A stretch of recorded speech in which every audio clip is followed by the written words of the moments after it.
Carrington event 1859, the solar storm that awakened the soul. Breathe deeply and truly listen, allowing your awareness to settle.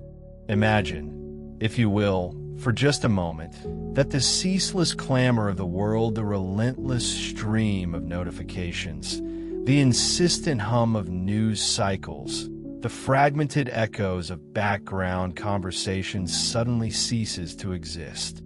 There is only you, the steady rhythm of your breath moving effortlessly in and out of your body, and these carefully chosen words, slowly, deliberately, entering the sanctuary of your mind and the quiet depths of your heart. What you are about to encounter is far from a mere historical recounting, not a dry chronological narrative extracted from a science textbook. Nor is it a sensationalist script meticulously crafted to sow seeds of apocalyptic terror. No, it is something profoundly different.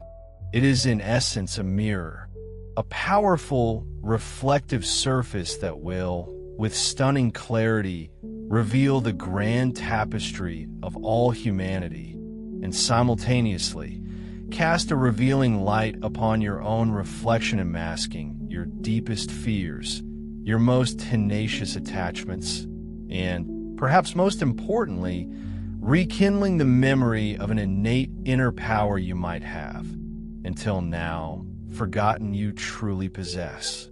In the year 1859, our planet experienced an extraordinary phenomenon, an event of such unprecedented scale that its full scope and profound implications remained almost entirely beyond human comprehension. Across vast swathes of the globe, the night sky, usually a familiar canvas of inky darkness, ignited with a strange, otherworldly luminescence in regions where such celestial displays had never, ever before been witnessed.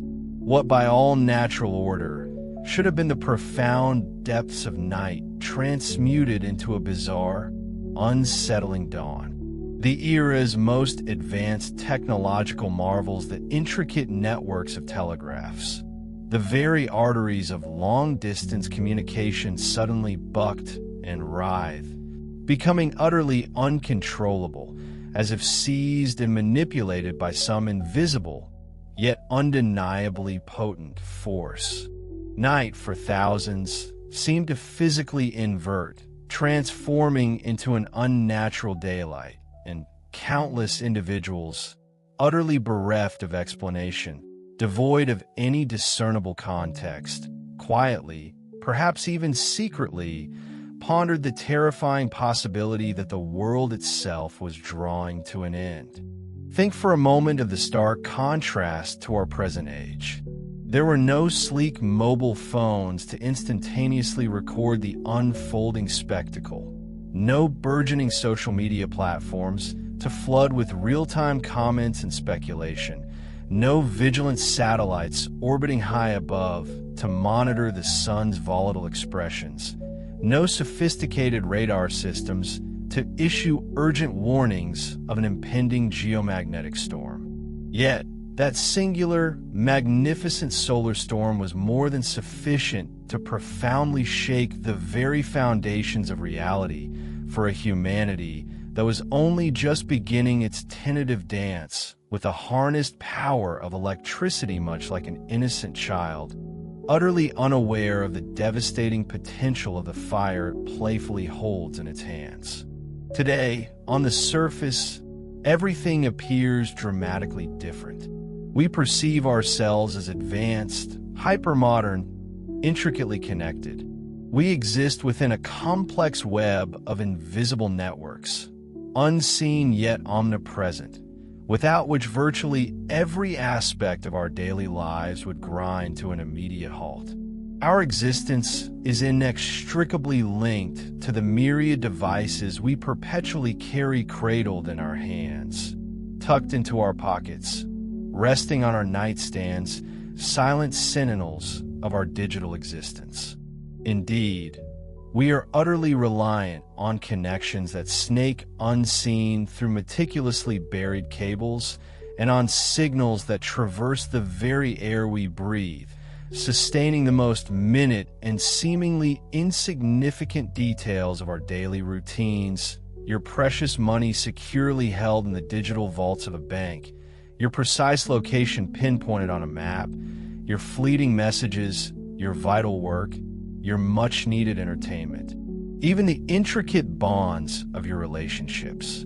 And yet, despite this monumental, almost absolute dependence, we collectively persist in gazing at the sun as if it were nothing more than a benign source of light in the sky, a simple yellow sphere that predictably rises, sets, and then, as far as our casual observation goes, simply is. We consistently, astonishingly, forget that we literally dwell beneath the cosmic breath of a colossal star. This very star, so capable of sustaining, nourishing, and ultimately gifting life to our entire civilization, is equally capable a mere matter of hours off, halting its progress, fundamentally altering its course, or even bringing it catastrophically to its knees. This profound journey into the Carrington event is emphatically not designed to instill fear within you. You, most assuredly, do not require yet another burden of fear in your already complex life. Instead, this journey is meticulously crafted to awaken you, to invite you to perceive the Carrington event and the broader phenomenon of solar storms for what they truly represent on an infinitely deeper, more resonant level. They are, in essence, powerful calls, profound signals, reality-shaking events that extend an invitation and urgent plea, perhaps for you to remember precisely where your true and unshakable security genuinely resides. Because by weaving together the rigorous insights of science, the invaluable lessons of history, the potent forces of energy, and the profound spiritual messages shared by elevated consciousnesses such as Ashtar, you can begin to grasp a truth far grander than mere surface understanding. The sun does not merely warm our skin, nor does it solely illuminate our sprawling cities or patiently coax our crops from the earth. No, it also profoundly touches consciousness itself, transmitting intricate information, pulsing with specific frequencies, and with every grand cycle, every explosive flare, every subtle tremor resonating within Earth's protective magnetic field, it carries a direct, unfiltered question intended solely for your soul.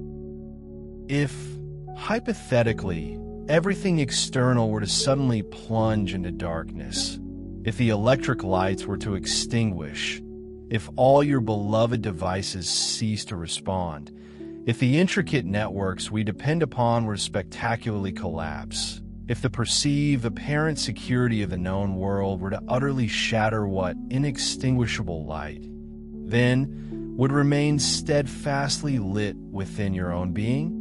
That piercing question precisely constitutes the very heart and core of this message. It is not merely about what transpired in that pivotal year of 1859, nor solely about what potentially looms on the horizon for today. Rather, it is profoundly about what is unfolding right now, at this very instant, deep within you, as these words resonate through your consciousness. It is ultimately about the fundamental choice you make whether you choose to navigate life as someone who remains entirely dependent on external circumstances and fleeting comforts, or as someone who, perhaps for the first time in a long time, begins to remember that you carry an inherent, resilient inner spark of divine flame that no storm, no matter how violent, how encompassing, can ever truly extinguish. The night the sky transformed into a mirror of the sun. September of 1859 did not, at its outset, present itself as a month particularly distinct or different from any other that had come before. Cities at night were softly illuminated by the gentle, flickering glow of gas lamps, casting dancing shadows on cobblestone streets. The air was often heavy with the earthy scent of wood smoke, the damp coolness of recent rain, and the pervasive aroma of daily life. The steady clip-clop of horses' hooves against the paving stones, the rhythmic creak of carriage wheels traversing the uneven surfaces, and a distant, interwoven murmur of human voices collectively orchestrated the unchanging rhythm of daily existence. In that defining era, the singular, truly expeditious conduit for communication across vast, often daunting distances was the network of telegraphic cables. These marvels of engineering snaked their way across immense landscapes, scaled formidable mountains, spanned wide-open plains, and dove beneath rushing rivers, carrying messages of crucial importance in the form of simple, yet revolutionary, electrical impulses. Dot and dash. Periods of profound silence interspersed with bursts of current. This ingenious system represented the undisputed pinnacle of that century's technological pride and ambition. For the very first time in human history, the spoken word, transcribed into code, possessed the astonishing ability to travel faster than the swiftest horse or the most advanced sailing ship. People lived their lives largely convinced that the sky above them was an unmoving, stable dependable canopy over their heads. By day, it was a familiar, distant blue, occasionally punctuated by a few wispy clouds. By night, it was a dark, comforting blanket, generously dotted with the familiar sparkle of stars. A backdrop that was always constant, utterly silent, and taken for granted. No one, absolutely no one, ever remotely anticipated that this steadfast celestial roof could suddenly shift, could powerfully speak, or, most unimaginably, could spontaneously catch fire. The sky, indeed, was simply something taken for granted, an immutable fixture of existence. Yet, one fateful night, without the slightest whisper of a warning, everything dramatically changed. In regions where the night sky was invariably dark, predictably serene, a strange and utterly unfamiliar light began its slow, unsettling spread. Initially, it was nothing more than a distant glow, a faint, diffuse clarity that some curious observers initially dismissed as a mere reflection, perhaps a distant brush fire on the horizon, or merely some fleeting, ordinary atmospheric phenomenon. But then, that subtle glow began to intensify. It grew steadily, becoming more vibrant, more expansive, undeniably more alive. The customary, reassuring darkness of the night sky transmuted before their very eyes into an almost unearthly radiance, a light that seemed to well up from the very deepest, most ancient depths of the firmament itself. And then, finally, with breathtaking, terrifying majesty, the entire sky seemed to explode in a symphony of impossible colors. It was a spectacle of such overwhelming power and beauty that untold thousands of people were simply left utterly speechless, their minds struggling to reconcile what their eyes were witnessing. Auroras borealis and australis, those mesmerizing curtains of light typically confined to the frigid polar regions, began to paint the vast expanse of the sky in vivid hues of pulsating red, ethereal green, and regal purple, appearing in latitudes where they had absolutely, definitively never been seen before. The skies hovering over places like Cuba, Jamaica, Colombia, the northern reaches of Chile, and numerous other tropical areas usually kissed by the equatorial sun, became inundated with these magnificent, luminous curtains of light, which gracefully undulated and swayed, much like colossal, gossamer veils stirred by an invisible, cosmic wind. It was, to the stunned observers, as if the very poles of the earth had abruptly shifted, as if the immutable boundary separating the normal from the utterly impossible had been, without warning, completely and irrevocably erased. In the quiet solitude of their fields and the bustling heart of their villages, farmers and sailors alike, seasoned by the rhythms of nature, instinctively cast their gazes upward and immediately understood, on a primal, gut level, that something profoundly, a profound, unsettling intuition gripped their very souls, something utterly beyond the scope of all known human experience and scientific understanding was unfolding with terrifying majesty.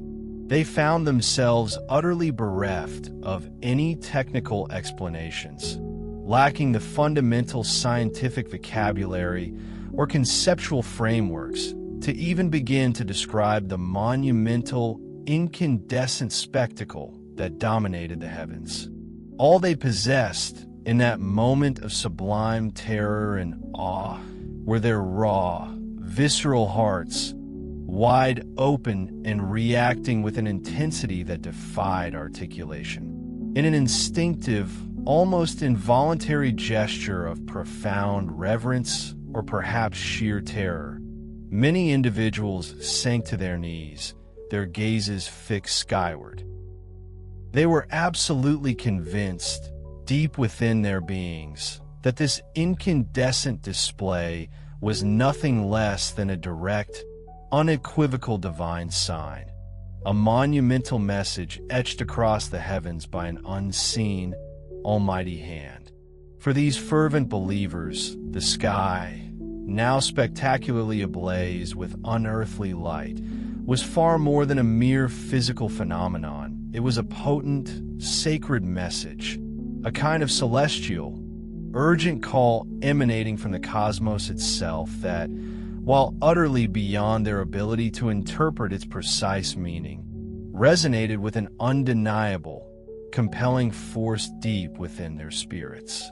Conversely, others, overwhelmed by a more immediate and primal dread, clutched their families tighter, their faces etched with the terrifying thought that the very end of the world, as they knew it, had finally arrived. If the sky, that immutable, seemingly eternal canvas that had always symbolized stability and permanence, now seemed to violently burn with such intensity, what dire portent could this possibly signify but the irreversible collapse of everything they held dear, every order, every certainty they had ever known? Indeed, the very atmosphere was thick with a paradox, a strange, intoxicating blend of breathtaking beauty and paralyzing terror, a deep, unsettling contradiction that held humanity captive. On one hand, the mesmerizing cascade of vibrant colors, the fluid, ever-shifting shapes, and the ethereal, dance-like movement of the auroras left onlookers utterly fascinated, utterly hypnotized by a celestial ballet unlike anything they had ever witnessed. It was an impossible, almost sacrosanct beauty, so utterly overwhelming that it transcended mere aesthetics, a splendor so profound it bordered on the divine, leaving mortal observers breathless and profoundly humbled. Yet, on the other hand, that very same unearthly beauty, precisely because of its untamed, uncontrollable nature, simultaneously awakened a profound, visceral panic. There was simply no conceivable way for humans to control it, to command it to dim or disappear, or to rationally explain its sudden, cataclysmic appearance. It was as if the sky itself had suddenly been transformed into a gigantic, unfiltered mirror, brutally reflecting the sun's raw, unbridled interior power for all to see. What normally remained hidden, thousands of millions of kilometers away, that fiery, titanic force perceived only distantly as gentle light and warmth now, inexplicably manifested itself with stunning clarity in the cloak of night, painting across the firmament the vivid, lingering trace of an unfathomable explosion that had originated unimaginable distances away. From a deeply spiritual perspective, that night was destined to become far more than a mere atmospheric phenomenon, however spectacular. It was, for many, nothing short of an act of profound revelation. The celestial vault, in its magnificent, terrifying display, seemed to tear open, dramatically revealing a fundamental truth that the invisible realms and forces also profoundly govern the visible world, that there exist currents, energies, forces, and fields subtle yet immensely powerful that we cannot perceive with our limited human senses, but which, nonetheless, intricately sustain and animate every single instant of our fragile existence. Humanity, perhaps without fully comprehending the profound implications of what they were witnessing, inadvertently saw that colossal, unseen forces are the true architects and sustainers of life on Earth, and that not everything that exists within this vast cosmos, not every profound truth, is or ever will be under human dominion or absolute control. That brilliantly lit sky, blazing with cosmic fire, delivered a silent, yet utterly unmistakable message. It whispered with cosmic authority, "You're not the undisputed proprietors of this grand, intricate stage, rather. You are but fleeting, privileged guests. You are not the ultimate creators of the immense energy that animates and moves your world. Instead, you're merely temporary users, transient participants in a vast, interconnected system that fundamentally transcends your individual understanding and collective grasp." That unforgettable night, the sky itself became a living, breathing reminder, etched into the collective consciousness, that we are undeniably small, almost infinitesimally so, before the staggering immensity of the universe. Yet crucially, we are not insignificant. Small, yes, in terms of our physical size, our fleeting power when compared to a colossal star, or a gargantuan geomagnetic storm, or the boundless cosmos itself, but emphatically not irrelevant. Why?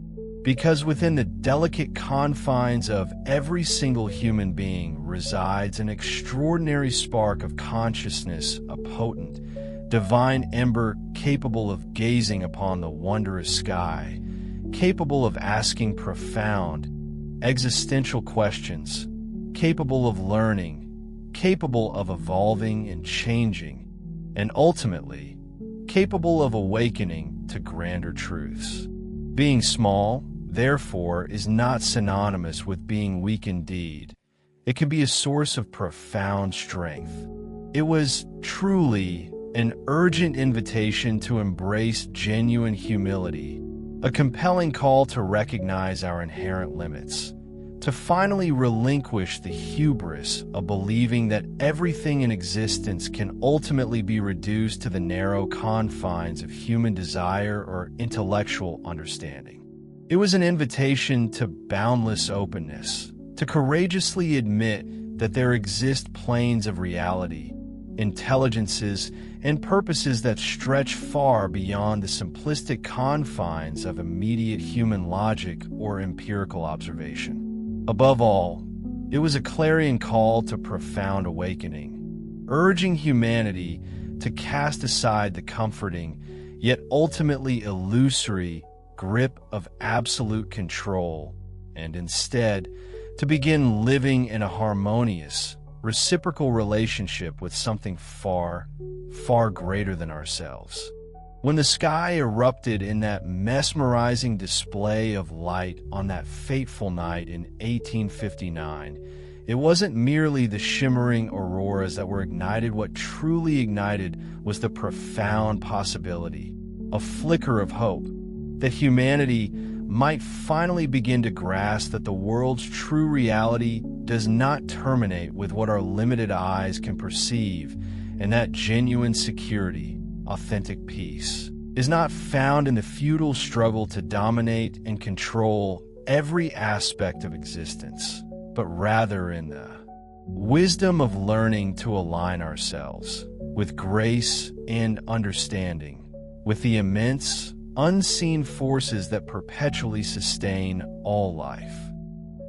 That profound realization, that timeless understanding, is the resonant echo that reaches us even today across the vast expanse of time. Every single time you gaze upon a captivating image of our life-giving sun, every instance you hear news about powerful solar storms or dynamic magnetic cyclones, you can vividly recall that pivotal night and night when the sky itself was transformed into a colossal, radiant mirror of the sun's unimaginable power. And in that cosmic mirror, if you dare to look deeply enough beyond the surface phenomena, you can also perceive your own intricate process reflected, the vulnerable human part of you that instinctively fears losing control, and simultaneously the resilient, evolving part of you that stands ready, eager to awaken to a far grander, more encompassing truth. Richard Carrington, the unassuming man who saw the sun explode while the sky was eloquently inscribing this luminous, universal warning across the entire planet, thousands of miles away, one solitary man was meticulously observing the precise cause from his modest observatory in England. It was not a revered temple, nor an ornate altar, nor any place specifically designed or consecrated to receive profound spiritual messages. Rather, it was a simple, unadorned room, furnished only with scientific instruments, stacks of papers, ink, and a powerful telescope aimed with unwavering precision at the heavens. And yet, paradoxically, in that quiet, unassuming space, one of the most symbolically significant scenes in the intricate relationship between humanity and the sun was being prepared, silently unfolding. Richard Carrington was not a charismatic prophet, nor a visionary mystic. He was, first and foremost, a diligent astronomer. His life was not predicated on interpreting nebulous visions or divine omens, but on precise, verifiable measurements. He did not seek to interpret inner voices or spiritual whispers, but meticulously recorded empirical data with the greatest possible precision, striving for scientific objectivity. His overarching task was not to decipher arcane spiritual signals, but simply to observe, with an acute and trained eye, what he saw unfolding through the lens of his telescope, and to meticulously document every detail. And precisely because of this pragmatic scientific approach, his role in this cosmic drama is so profoundly powerful, for without ever intending it, he inadvertently became an indispensable witness to a message that transcended, by far, the very science he so masterfully wielded. That particular morning, much like countless others before it, Carrington, with his characteristic meticulousness, carefully focused his instrument on the brilliant disk of the sun and began the painstaking process of drawing the intricate patterns of sunspots appearing on its fiery surface. This was no spontaneous or improvised gesture. Day after day, with an almost ritualistic discipline, He would project the sun's image onto a screen, meticulously identify the dark, fascinating spots, group them according to their characteristics, compare them with his observations from previous days, and then painstakingly copy their exact formations into his scientific notebook. These were minuscule details, perhaps utterly inconsequential to most casual observers. But for Carrington, they were the absolute key, the cryptic Rosetta Stone to unlocking and understanding the enigmatic behavior of our star.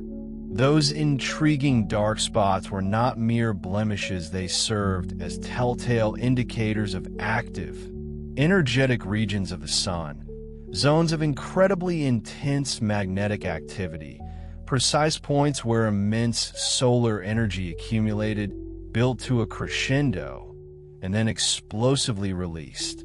He executed this task with unwavering discipline, boundless patience, and a profound, silent attention that, unbeknownst to him at the time, was meticulously preparing him to witness something utterly unique, something unprecedented. All that rigorous practice, all those seemingly ordinary, unremarkable days when absolutely nothing extraordinary occurred were, in fact, subtly sharpening his gaze, rigorously training his mind, and conditioning his heart to hold unwavering attention and focus for the precise moment when the truly extraordinary, the utterly unexpected, would suddenly erupt into view. And then, without warning, it happened. Suddenly, he observed two extremely bright, almost blinding points erupting into existence. Where he had anticipated seeing more familiar dark sunspots, instead, intensely brilliant flashes emerged, incredibly concentrated, almost like incandescent wounds of pure light violently torn open on the solar disk itself. These were emphatically not mere spots, they were dynamic, violent eruptions. Their astonishing brightness was so utterly unusual, so profoundly unexpected, that it shattered the established, predictable routine of his daily observation. It was as if the sun, with a conscious, dramatic flourish, had instantaneously lit two colossal beacons, specifically to proclaim, with urgent cosmic emphasis, "Look here now." These were not passive dark spots, they were intensely luminous flashes, vivid and fiery, like immense flares violently burning with unbridled ferocity directly on the solar disk. Their light was so incredibly strong, so overwhelmingly brilliant, that they could even be clearly perceived and distinguished within the projected image he used to protect his precious eyesight from permanent damage.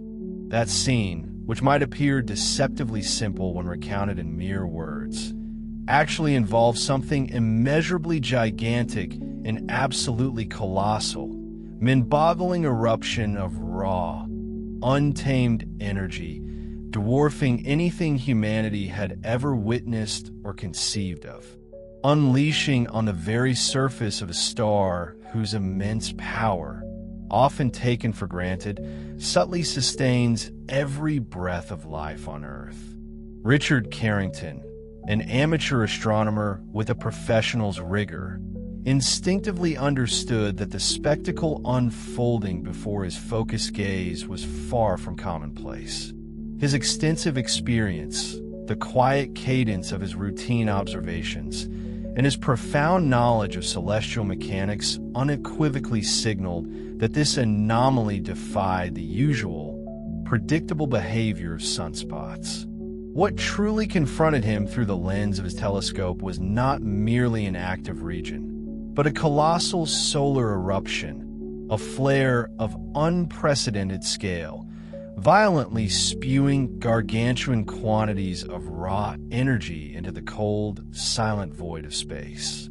It was an act of pure, untamed force, a furious, almost audible, heartbeat emanating from the very core of our sun, projected with unimaginable power throughout the solar system.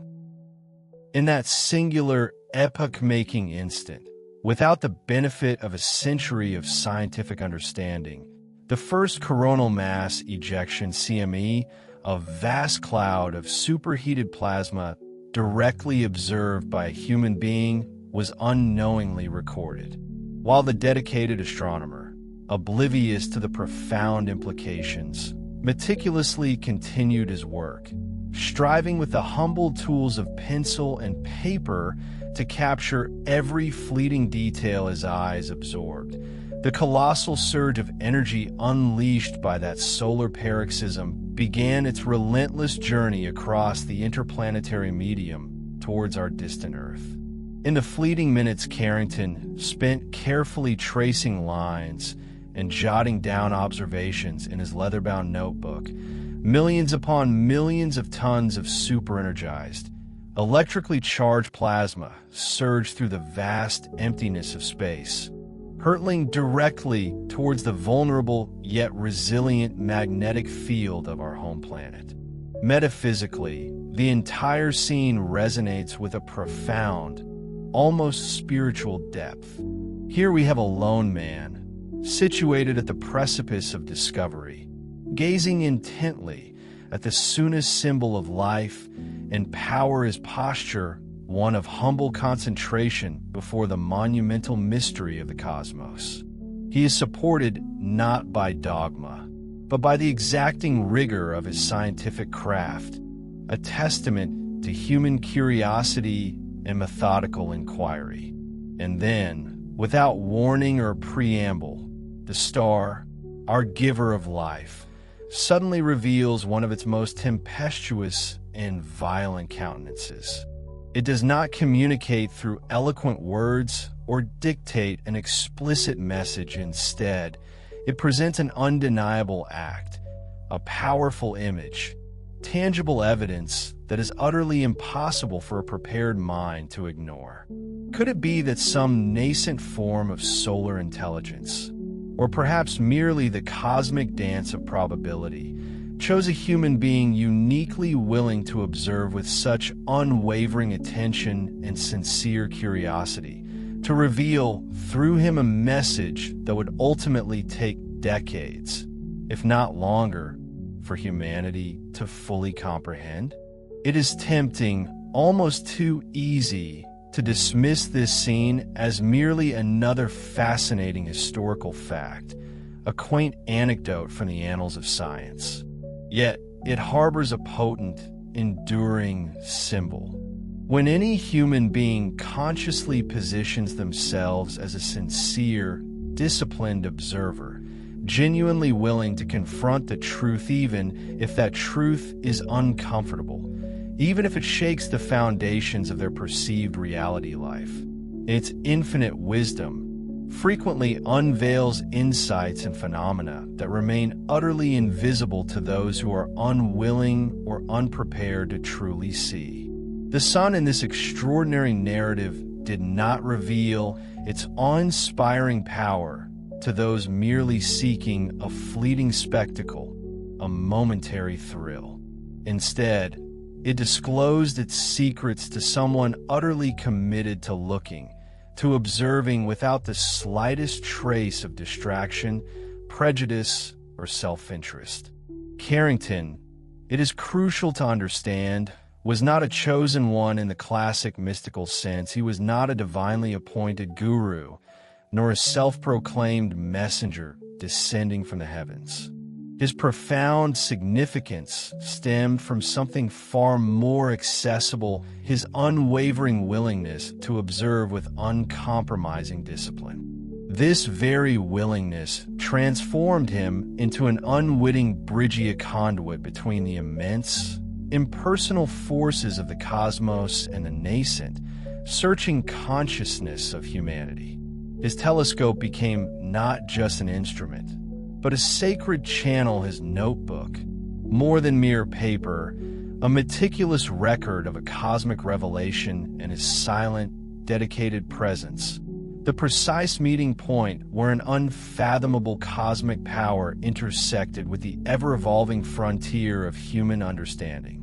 His singular experience serves as a powerful, timeless reminder that many of the most profound revelations, the most significant breakthroughs in understanding, rarely arrive wrapped in the dramatic crescendo of thunder and celestial voices, as myths and legends might suggest. More often, they emerge from the silent, often tedious, and utterly dedicated work of those who simply look, who faithfully record what they see, and, most crucially, who do not flinch or turn away when the extraordinary, the inexplicable, or the unsettling manifests itself. On a deeper, more internal level, Carrington's diligent figure also holds a mirror to our own lives, speaking directly to you, the reader. There resides within each of us a part that is remarkably akin to that Astronomedan inner observer, a quiet witness that constantly watches, tirelessly attempts to comprehend, and records the intricate tapestry of events unfolding within your own life. When that invaluable part of you is consciously trained, when you finally cease the reflexive act of fleeing from what you perceive and instead bravely allow yourself to gaze honestly at your own complex emotions, recurring patterns, illuminating lights, and disconcerting shadows, profound internal eruptions also inevitably occur. Suddenly, something long repressed from the depths of your psyche explodes into awareness. Something previously hidden ignites with a blinding flash of insight. And there, in that raw, revelatory moment, if you can summon the courage and discipline to remain present just as Carrington did, focused and unmoving before the overwhelming truth, you too can become a bridge. A bridge between the vast, unexplored territory of what you previously did not understand about yourself and the nascent truth that is just beginning to vividly reveal its intricate contours. Auroras of fire and possessed telegraphs, while Carrington, still reeling from the sheer magnitude of what he had witnessed, struggled to fully process the event, perhaps not yet grasping its global consequences. Earth itself was already beginning to profoundly feel the impact. The colossal coronal mass ejection, a titanic wave of pure solar energy, slammed into our planet's magnetic field with unimaginable force. This was not a tangible wave of water crashing against the shore. It was an invisible, yet overwhelmingly powerful deluge of cosmically charged electrical particles, hurtling through the vacuum of space at truly impressive, almost incomprehensible velocities.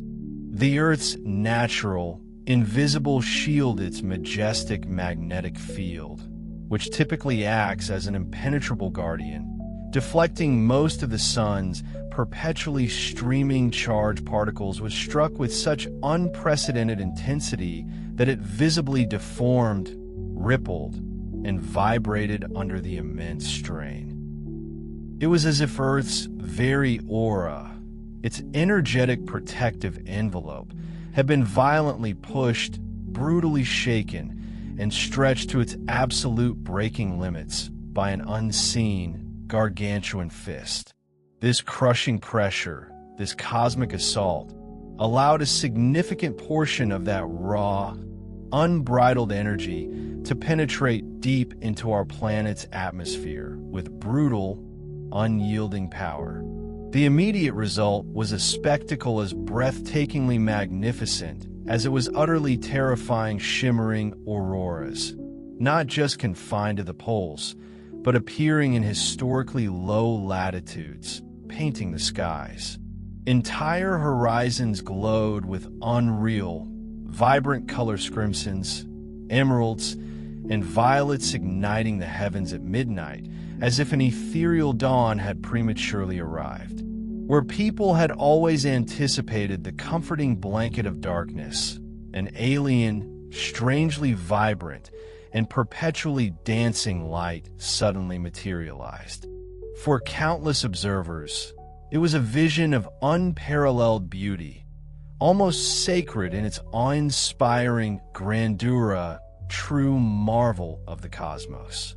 Yet, for many others, it was an incomprehensible omen, a chilling harbinger of unknown events. Lacking any scientific understanding of its celestial origin, the bewildered human mind, in its desperate need for meaning, instinctively rushed to fill the terrifying void with a cascade of interpretations. Was it divine punishment? Unmistakable signs of the impending end of days? Literal fire raining from the heavens? Or perhaps the unsettling manifestation of supernatural presences? Each individual filtered this extraordinary, unsettling experience through the unique lens of their deeply ingrained belief system. For some, it was an urgent, undeniable call to repentance, a stark warning from an angry deity. For others, it was an explicit announcement of imminent destruction, a cosmic death knell. Still others simply perceived it as an unfathomable mystery, an enigma they could not possibly name or categorize. And this, precisely, is how human consciousness often operates when confronted with an event, a phenomenon, or a truth that the established framework of the mind cannot readily classify or explain. It invariably invents explanations, some perhaps elevated and hopeful, but many others tragically laden with primal fear and superstition. However, the true, practical dimension of this cataclysmic event, its most direct and disruptive impact, was profoundly felt within the nascent technological infrastructure of the era. It was there, in the fragile networks where humanity had just begun to tentatively play with the revolutionary language of electricity, that the solar storm revealed its most practical, and indeed, its most brutally destructive face. Telegraphs, those marvels of modern communication that represented the pinnacle of human ingenuity at the time, suddenly began to behave as if they were possessed by an unseen, malevolent spirit. Wires crackled and sparked with eerie regularity. Across vast distances, some telegraph poles ignited and burned, as if an invisible, infernal fire coursed through the very wood from within. The telegraphic devices themselves emitted a symphony of strange, unsettling sound, sharp electrical crackles, inexplicable marks appearing on the paper tapes, and rhythmic, ghostly clicks, but most unnerving of all, they continued to operate, to function, even when entirely disconnected from their essential batteries. Operators, bewildered and frightened, discovered they could transmit messages using only the powerful, self-generated current induced directly by the overwhelming solar storm. It was as if an unknown, otherworldly electricity had violently seized control of the entire communication system, subverting human agency. Imagine the sheer terror and disbelief of the scene. A seasoned telegraph operator, accustomed to the familiar hum of his equipment, knowing it only sprang to life when his skilled hands activated it and its battery supplied the vital current, suddenly watches in horror as that very same device turns on by itself, chattering and sparking autonomously. He hears the sharp, aggressive crackle of electricity, feels the alarming heat emanating from the cables, sees vivid flashes of light jump wildly from one contact point to another, defying all known logic. In that moment, he ceases to be the master of his machine. Instead, he becomes a terrified, helpless witness to its utterly unpredictable, defiant behavior. There was also tangible pain, raw fear, and even injury. Telegraph operators received jarring, debilitating shocks when they dared to touch the live cables. Sparks leaped violently to their exposed hands, inflicting small but deeply shocking burns physical. Undeniable reminders that something invisible, immensely powerful, and utterly beyond their control surged through the metal. Offices, once orderly and predictable, filled with the acrid, metallic smell of ozone, as if a furious, miniature thunderstorm had become inexplicably trapped indoors. Damaged equipment lay useless. Small fires erupted spontaneously, resulting in significant material losses, and above all, an overwhelming, primal sense that something truly gigantic, something utterly beyond the grasp of human comprehension, was unfolding around them. Known logic, the bedrock of their scientific understanding, was simply insufficient to explain this chaos. It was not enough to dismiss it as a simple mechanical failure, because the machines impossibly worked without their power sources. It was not enough to attribute it to ordinary bad weather, because the sky erupted in a spectacular display of phenomena never before witnessed in those regions, a breathtaking cosmic ballet of fire and light that defied all previous understanding. Viewed through the lens of conscious reflection, this astounding scene emerges as a remarkably clear and potent metaphor. What humanity had, with such steadfast conviction, believed to be firmly under its command and meticulous organization, suddenly and dramatically plunged into chaotic disarray. The very tools, the meticulously constructed systems, the towering edifice of technological pride that represented the apex of human ingenuity, revealed themselves in that startling moment to be utterly fragile, mere gossamer threads against an elemental force they simply could not tame. It was as if life itself, channeled through the awesome power of the sun, delivered a cosmic decree, pronouncing with unwavering authority what you painstakingly construct from the brittle illusion of dominion, from the hubris of control, can be utterly dismantled in the blink of an eye. The only true possession, the only unshakable bedrock you genuinely hold, is your inherent capacity to respond internally with wisdom and resilience to whatever unfolds around you. And what occurred with those telegraph systems in that pivotal era is not merely a historical footnote. It echoes with profound relevance today, mirrored in countless aspects of our contemporary lives. We tirelessly erect intricate internal and external structures, the psychological bedrock of our routines, the complex scaffolding of our relationships, the perceived security of our jobs, the carefully curated identities we project, the ingrained patterns of our habits, all convinced we wield absolute control over them. Yet, unexpectedly, a life storm, be it external and catastrophic or internal and deeply personal, descends, shaking these foundations to their core. What we once took for granted, assuming its unwavering presence, abruptly ceases to respond. What we meticulously controlled no longer obeys our directives. What once seemed as stable and immutable as bedrock suddenly catches fire, burns away, extinguishes, or disintegrates before our very eyes. The profound, intimate metaphysical teaching woven into the fabric of these possessed telegraphs resonates deeply within the human experience. Just like those copper cables, which became unwitting conduits for unseen cosmic energies, you too are an intricate network, conducting forces you do not fully comprehend. Imagine the torrents of intense emotions that surge through you, the sudden impulses that compel action, the relentless stream of thoughts that arrive like unpredictable currents, often beyond your conscious prediction or command.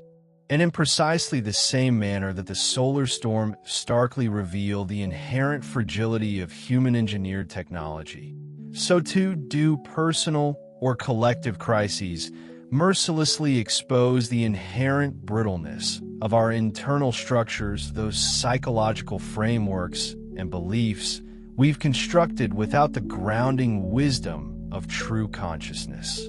On that deeper, more profound level, the solar storm's impact extended far beyond merely igniting the sky with ethereal light or disrupting mechanical devices. It ignited an uncomfortable truth, a raw, inconvenient revelation that flickered to life in the collective human psyche we do not, in fact, control as much as we profoundly believe we do. Yet, far from being a condemnation, this very truth, once accepted, possesses the transformative power to liberate you. Because when you finally cease the exhausting, often futile struggle to control every variable, every outcome, you begin the essential journey of learning to be truly present in the unfolding moment, to adapt with fluid grace to change, to cultivate deep trust in the unpredictable currents of life, and, most importantly, to connect with an inner reservoir of strength, an unshakable core that does not depend on the external system operating flawlessly or existing perfectly. Life, echoing through the sun's fierce whisper in that extraordinary episode, seemed to impart a timeless message: what you undertake without genuine soul, what you raise from the inflated ego and the sheer arrogance of believing everything bows to your command, is inherently fragile, a house of cards built upon shifting sand. Conversely, what you painstakingly construct from a foundation of genuine consciousness, profound humility, and an authentic connection with something vastly greater than yourself, possesses an entirely different quality. The storm may indeed shake it, may strip it bare, but it simply cannot, will not destroy it. In the ultimate reckoning, what endures is not the tangled mass of cables, not the sophisticated devices, not the ephemeral networks we build. What truly remains is the profound, resonant question that settles silently, yet persistently, within the depths of the human heart. How, then, do I choose to live, armed with the unsettling knowledge that I do not possess absolute, ironclad control? Do I respond from a place of primal fear, clutching tighter to what little I perceive to hold, resisting the inevitable flow with a white-knuckled grip? Or do I choose to live from a place of expansive consciousness, learning to respond with greater presence, more heartfelt compassion, and crystalline discernment to every single thing that happens?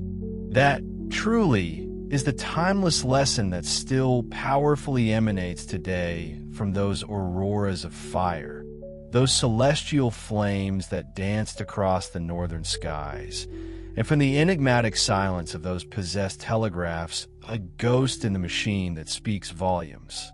The uncomfortable discovery is stark and undeniable truth. The sun, our life giver, definitively dominates the earth.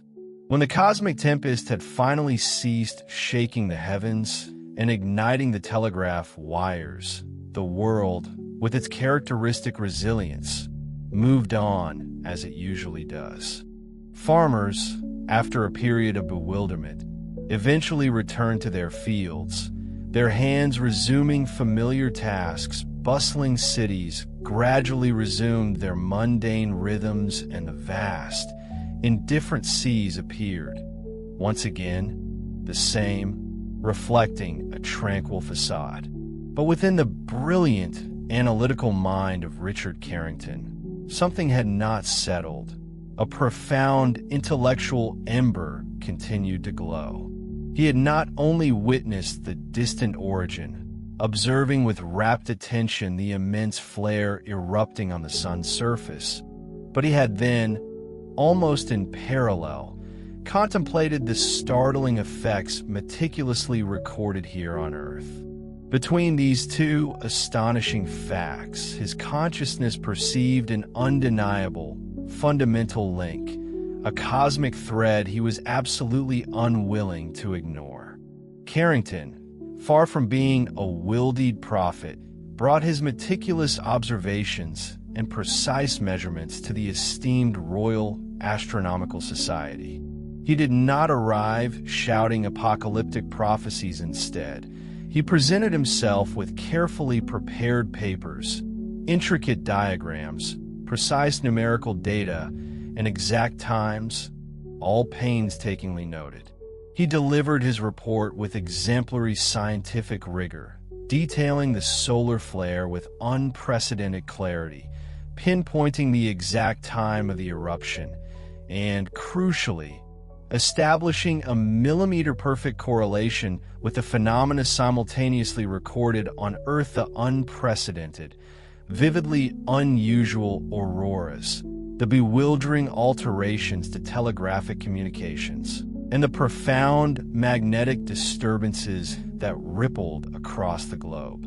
This was not merely an opinion, a speculative theory. It was an honest, rigorous attempt to scientifically connect causes and effects. Yet, what he proposed was profoundly uncomfortable, even radical, for the prevailing mentality of the era. It carried the audacious implication of accepting that a star, unimaginably distant in the vastness of space, could directly and dramatically alter the very reality of our planet. It suggested that the solid ground we walk upon, the intricate machines we painstakingly build, and the unseen signals we transmit were not part of an isolated, self-contained system, but rather an utterly dependent component within something vastly, incomprehensibly larger. It was an idea that profoundly shook the very foundations of a worldview where Earth still felt central, inherently safe, and reassuringly separate from the volatile whims of the cosmos. Consequently, many in the scientific establishment receive his groundbreaking conclusions with deep skepticism, a profound intellectual resistance.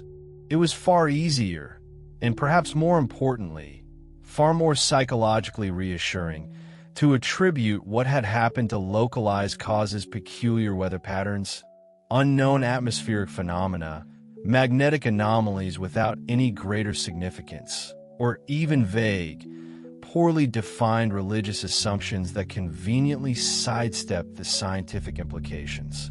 Anything, it seemed, was preferable to the unsettling prospect of accepting that our entire planet was subject to the capricious, changing mood of a dynamic, unpredictable, and undeniably powerful star.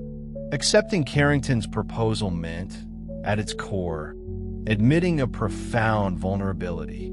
It meant recognizing that not everything that affects us originates comfortably within the confines of our own atmosphere, but that powerful, unseen external forces exist, fully capable of impacting our most robust structures, disrupting our most vital communications, and fundamentally challenging our ingrained sense of control. And that idea, for the human mind, which is so deeply accustomed to seeking security and comfort in what it believes it thoroughly understands and handles, was profoundly, even existentially, uncomfortable. Over the ensuing decades, however, the relentless march of scientific inquiry ultimately validated what, at the time, had sounded exaggerated, even fanciful. New, sophisticated observation tools emerged. Intricate theoretical models were developed and refined, and precise, accumulating measurements provided irrefutable evidence. The concept of a coronal mass ejection, CME, colossal eruptions of superheated plasma launched from the sun's surface into interplanetary space, came to be thoroughly understood. The complex nature of Earth's magnetic field and precisely how it acts as a protective shield, a cosmic sentinel guarding our planet, was also much better comprehended. The term geomagnetic storm was meticulously defined to precisely describe the cascading effects of those powerful solar ejections on our terrestrial environment. It was conclusively demonstrated, with painstakingly accumulated data over many years, that our planet had indeed been traversed by a gigantic solar plasma cloud in that fateful year of 1859. What Carrington had observed was not, as some had suggested, an exaggeration or a personal fantasy. It was an undeniable, real, measurable, and in later, albeit less intense, events, a repeatable phenomenon. The Carrington events ceased to be an anecdotal rarity, a scientific curiosity, to become an obligatory, foundational reference point for a comprehensive understanding of the intricate, dynamic Sun-Earth relationship. What began as an individual's bold suspicion, a nascent intuition in the mind of one perceptive astronomer, transformed over time into universally accepted collective knowledge. What initially caused widespread skepticism eventually became the very foundation of an entirely new and critical branch of study space weather. The sun, once merely perceived as a luminous, distant sphere, an unchanging beacon in the sky, revealed itself to be a profoundly active, dynamic agent, directly and significantly influencing the entire system's electromagnetic climate. On one hand, there is the persistent, often stubborn, human mind that desperately wants to believe it holds absolute control. This is the part of us that prefers to think if I do not immediately understand it, then it simply does not exist. If I cannot measure it with the tools and frameworks I already possess, then it is irrelevant. If it does not conveniently fit into my pre-existing categories, then I will simply discard it. It is the powerful, often persuasive voice of the collective ego, relentlessly seeking security and validation in its own carefully constructed narrative, even if that narrative is fundamentally incomplete, profoundly limited, and ultimately illusory.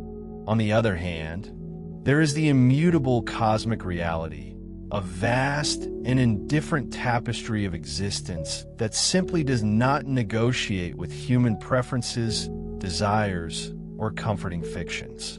Our deeply held beliefs.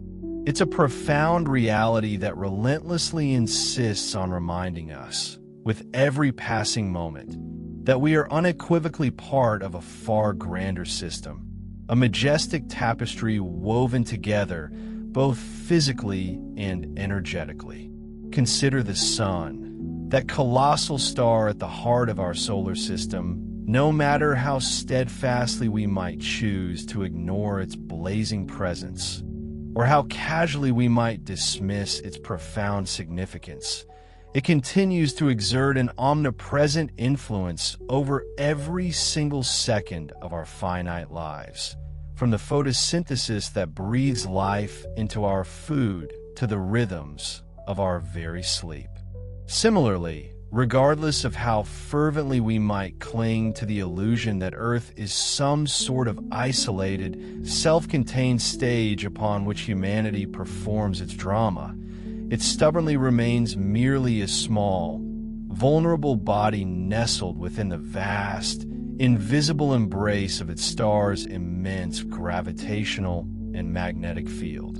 Indeed, existence itself, with its immutable laws and cosmic scale, simply does not adapt to our often fragile human desire for comfort, convenience, or perceived control. The uncomfortable, yet ultimately unavoidable, discovery that beckons us is precisely this: Earth is emphatically not a hermetically sealed stage where we, its inhabitants, can thoughtlessly enact our every whim and desire without facing profound, far-reaching consequences.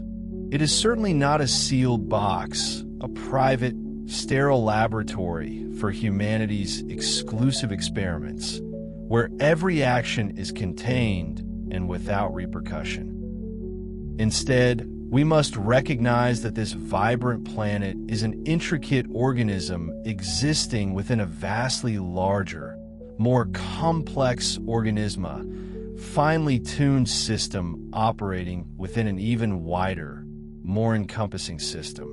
It breathes with atmospheric currents, vibrates with seismic shifts, and responds dynamically to powerful cosmic forces that we, as mere mortals, did not create and are utterly powerless to stop.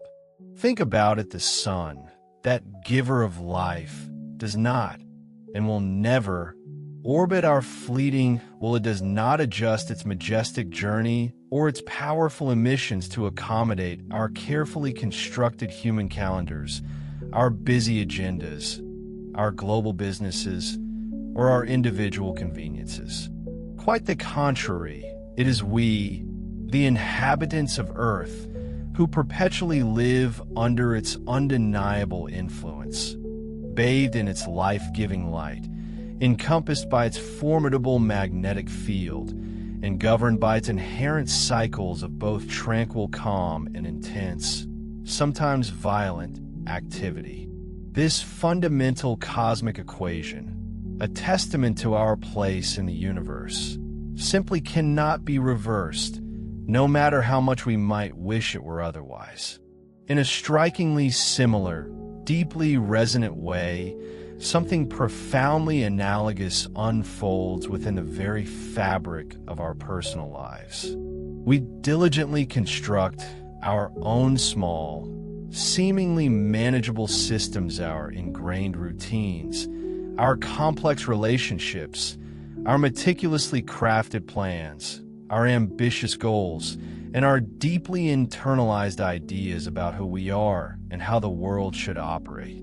We navigate our daily existence within these self-made constructs as if they were perfectly closed universes, believing, often implicitly, that as long as we can somehow keep everything meticulously under control within that carefully circumscribed scope, we will remain unequivocally safe and secure. Yet this comforting illusion belies a deeper truth: our personal systems, our carefully built securities, and our deeply embedded habits are, just like the Earth, also perpetually under the dynamic influence of powerful internal and external forces that we do not and cannot fully control.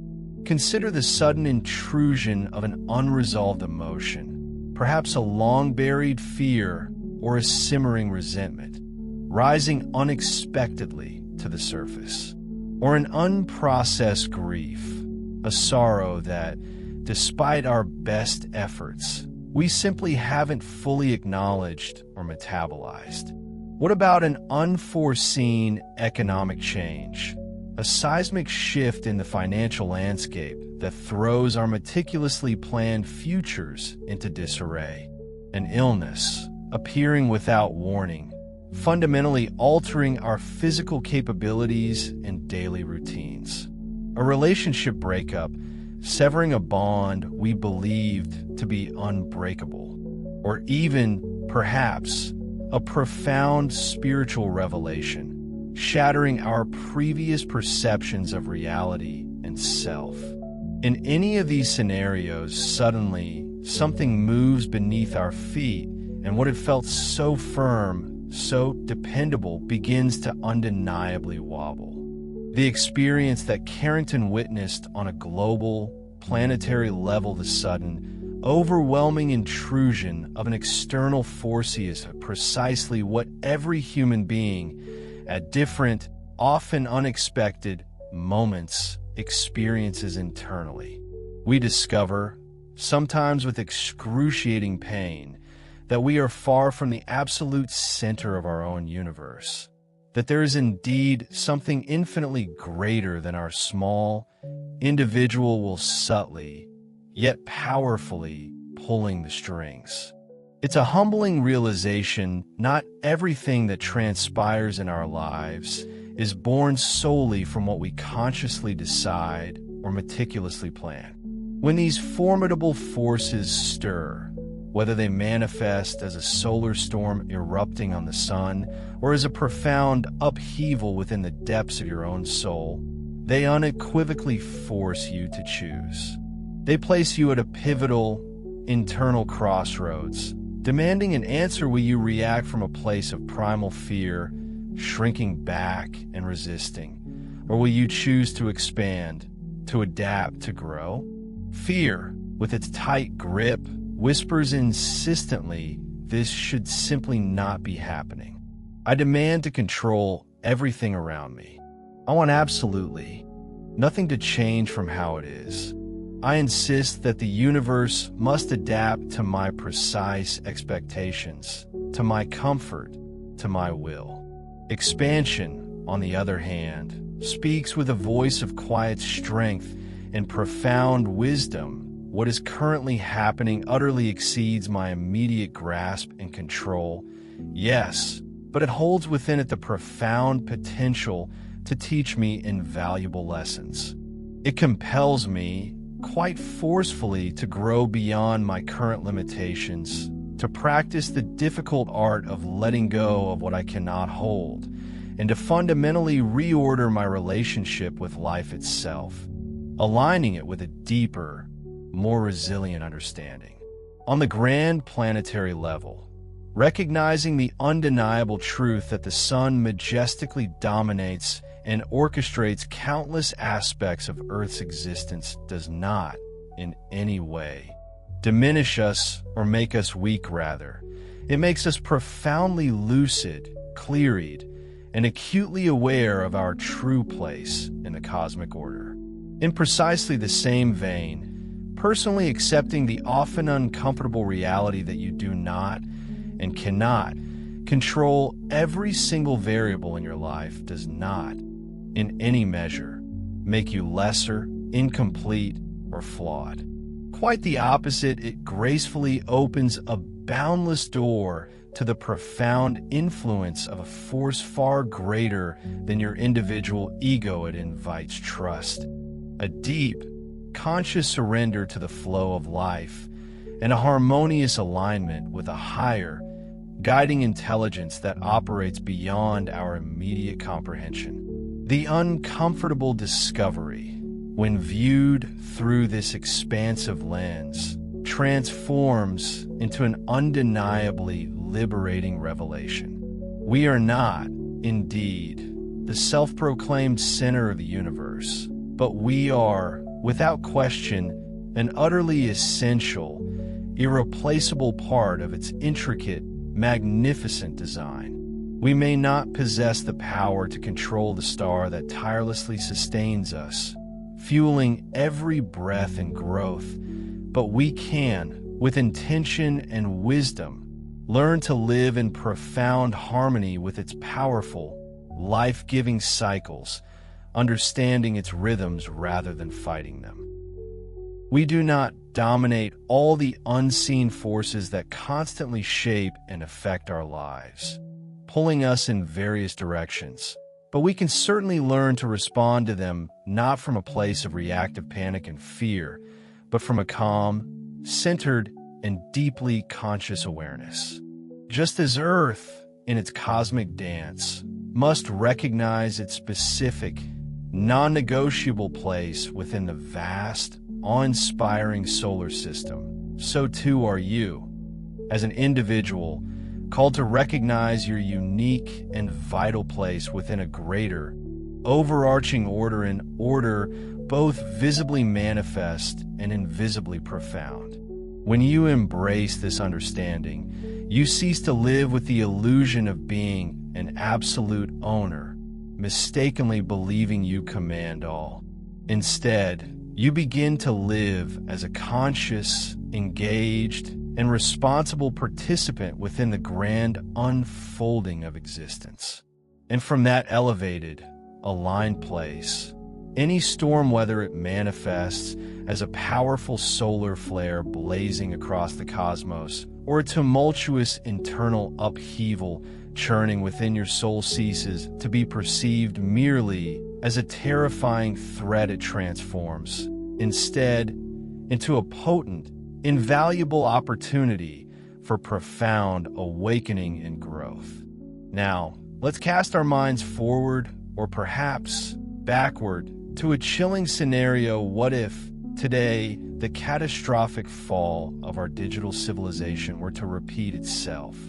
I urge you, take this scene now and bring it into the vivid reality of your present moment, not merely as a fantastical exercise in dystopian imagination, but as a chillingly real and imminent possibility.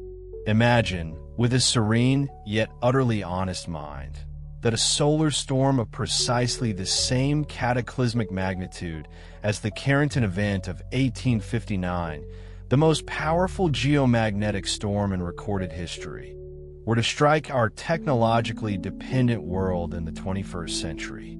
You're no longer living in a quaint world of clattering telegraphs and flickering gas lamps, where communication was slow and localized. No, you are embedded within a planet utterly and seamlessly interconnected by a dense web of sophisticated satellites orbiting overhead, vast and complex power grids spanning entire continents, intricate submarine cables traversing the deepest oceans, countless servers distributed across every landmass, digital financial systems silently moving immense, invisible figures across global networks, interdependent hospitals relying on a constant flow of electricity and data playing ceaselessly, crossing the sky at every given moment, and entire sprawling cities that critically depend on a continuous supply of electricity just to breathe, to move, to feed their populations, and to communicate. Your daily life, in every single aspect as you presently know it, is delicately sustained by an invisible, yet omnipresent, network of energy and data, a silent, intricate ballet of electrons and information.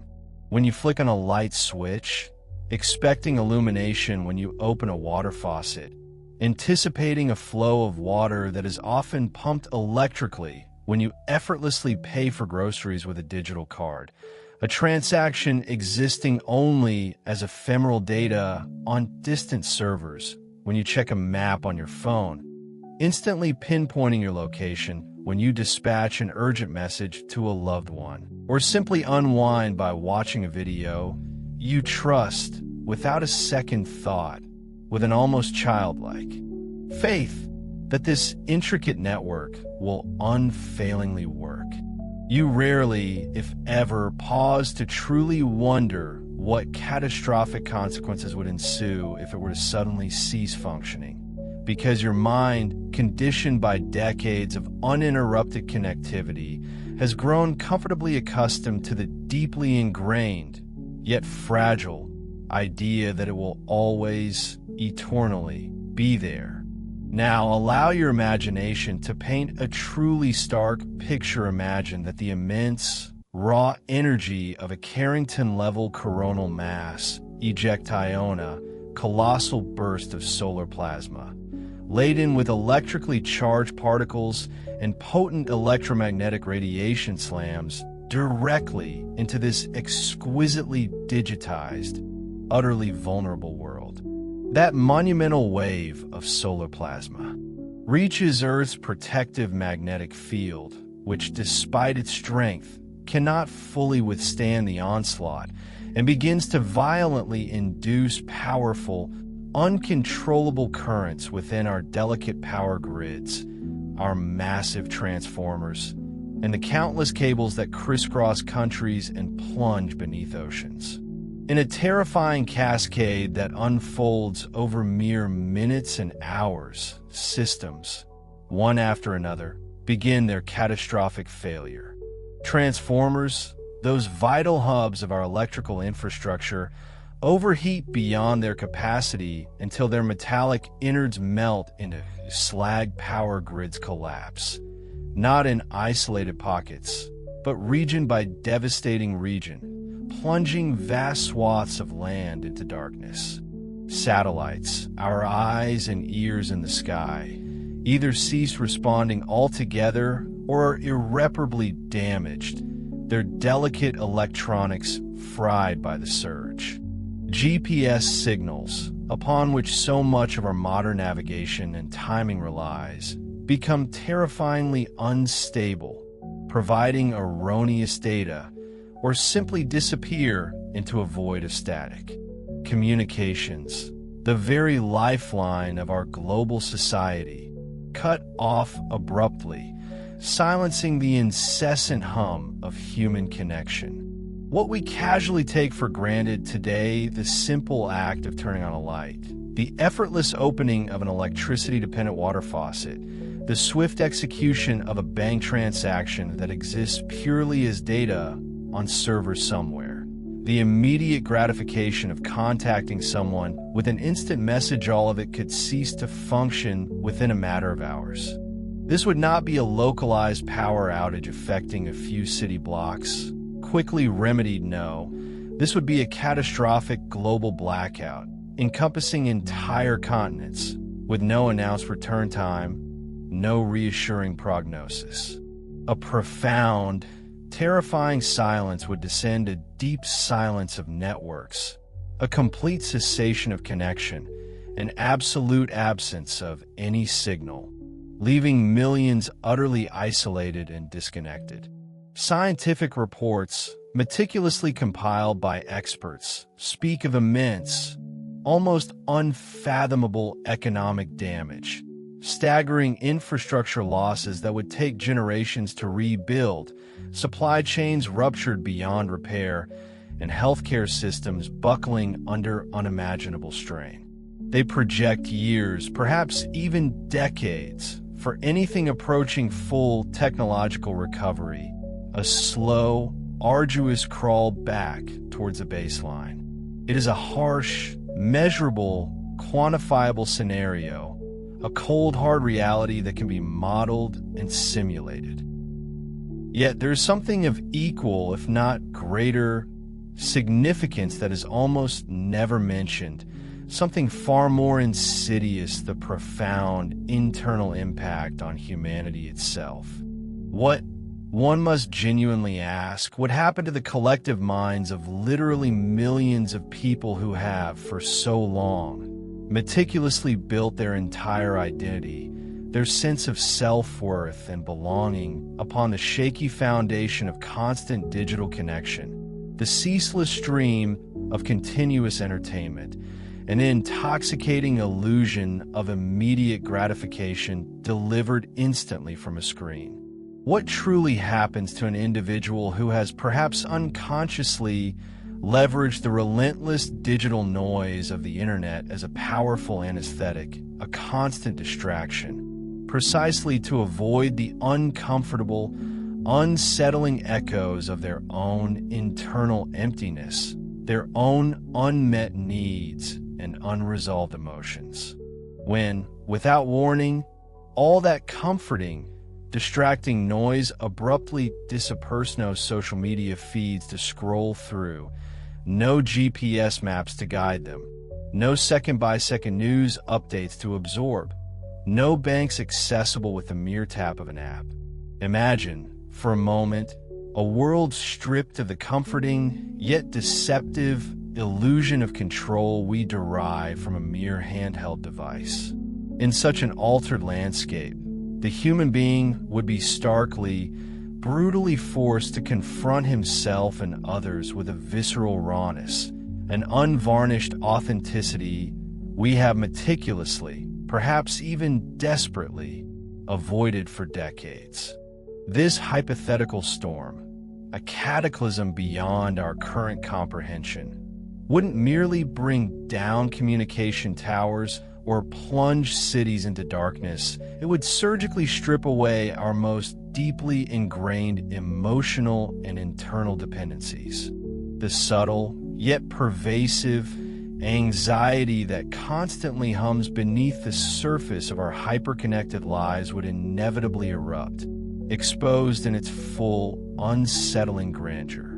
The gnawing fear of being truly alone with oneself, a discomfort often drowned out by the relentless onslaught of information, a dizzying array of stimuli, and the ceaseless hum of digital distraction would finally rise to the fore.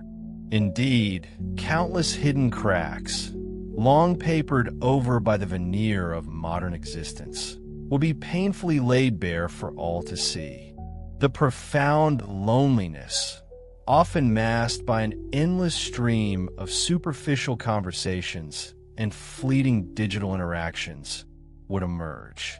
The deep-seated lack of meaning, so expertly concealed by the addictive rush of content marathons, binge-watching, endless scrolling, constant consumption would become undeniable.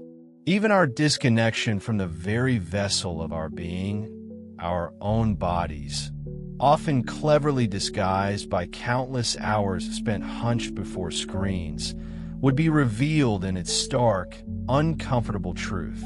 Suddenly, with the digital world silent, there would truly be nowhere left to run, nowhere to hide from ourselves. What you would then find before you, in that unyielding silence, is simply what has always been there, patiently waiting beneath the layers of artifice, the persistent hum of your own thoughts, the turbulent or tranquil currents of your emotions, the unvarnished reality of your relationships, and the authentic, unfiltered state of your inner life. From a profound, metaphysical perspective, this catastrophic scenario wouldn't merely be an external disaster, a material breakdown. It would be nothing short of a deep, soul-cleansing purification. Everything that is sustained solely on the fleeting surface, our carefully constructed images, our curated appearances, our social personas would utterly collapse, crumbling into dust. And what we truly, unequivocally possess within, our essential being, would be exposed to the light, raw and unfiltered for the very first time. Yes, there would be fear primal, gripping fear, anger, irritation, and an overwhelming surge of vulnerability. But, crucially, there would also be something far more profound.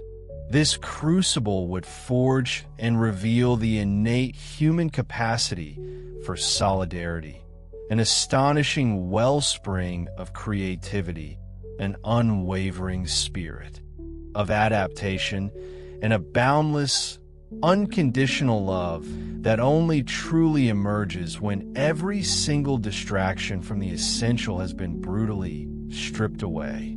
In such a crucible of context, people who had lived parallel lives, never exchanging more than a passing glance, would begin to genuinely look at each other, their eyes meeting with a newfound recognition of shared humanity. Neighbors who had barely offered a perfunctory greeting might suddenly find themselves sharing precious food, scarce water, vital tools, and, most importantly, their personal stories, perhaps around a flickering candle. Families, once fragmented and atomized by the pervasive pull of digital screens and individual distractions, will be granted a raw, potent chance to reconnect, to rediscover each other, even if that initial reconnection felt awkward, painful, or confronting. Entire communities would be compelled, by sheer necessity, to discover the incredible synergy of what they can achieve together, collaboratively, when no omnipresent, remote system exists to effortlessly solve every problem. The storm that ushers in the silencing of our digital civilization, when viewed from a broader, almost ethereal perspective, isn't solely an act of destruction, a grand obliteration of our meticulously built world. Instead, it transforms into a brutal, unflinching mirror, reflecting back to us precisely what we have allowed our lives to become, what unconscious idols we have unwittingly worshipped, and precisely where we have squandered our most finite and precious resources, our time, our attention, and our vital energy. Yet, simultaneously, it serves as a profound threshold, an imposing, perhaps terrifying door leading to a radically different way of existing on this earth. The truly metaphysical question that arises isn't merely what this cataclysmic storm would inflict upon our machines, our infrastructure, or our carefully constructed societies. No, the deeper, more piercing question is, what would it do to you? Would it shatter you completely, leaving you adrift in despair? Or would it, paradoxically, unveil a dormant strength within you, a resilience you never even knew you possessed? Would it leave you paralyzed, helplessly trapped in the cold grip of fear?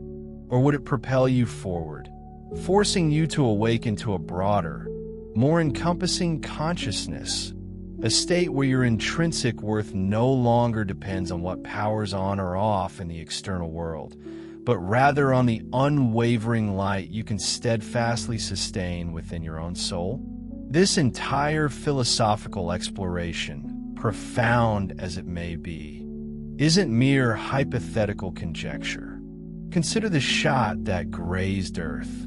In 2012, largely without the awareness of most of humanity, a solar storm eerily similar in magnitude and destructive potential to the infamous 1859 Carrington event silently hurtled through the vast expanse of space and passed precariously, dangerously close to Earth's orbital path.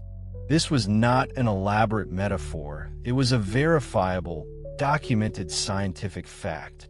A truly gigantic coronal mass ejection SIME erupted from the sun, unleashing a colossal wave of magnetized plasma that tore across our solar system with an astonishing amount of energy capable of profoundly, fundamentally altering a planet like ours. NASA, with the authority of empirical evidence, confirmed that had that colossal ejection occurred just a few days earlier in its trajectory, the impact would have directly slammed into Earth, testing the very fabric of our civilization in ways for which we are utterly, tragically unprepared. Yet, astonishingly, it was not a massive media event.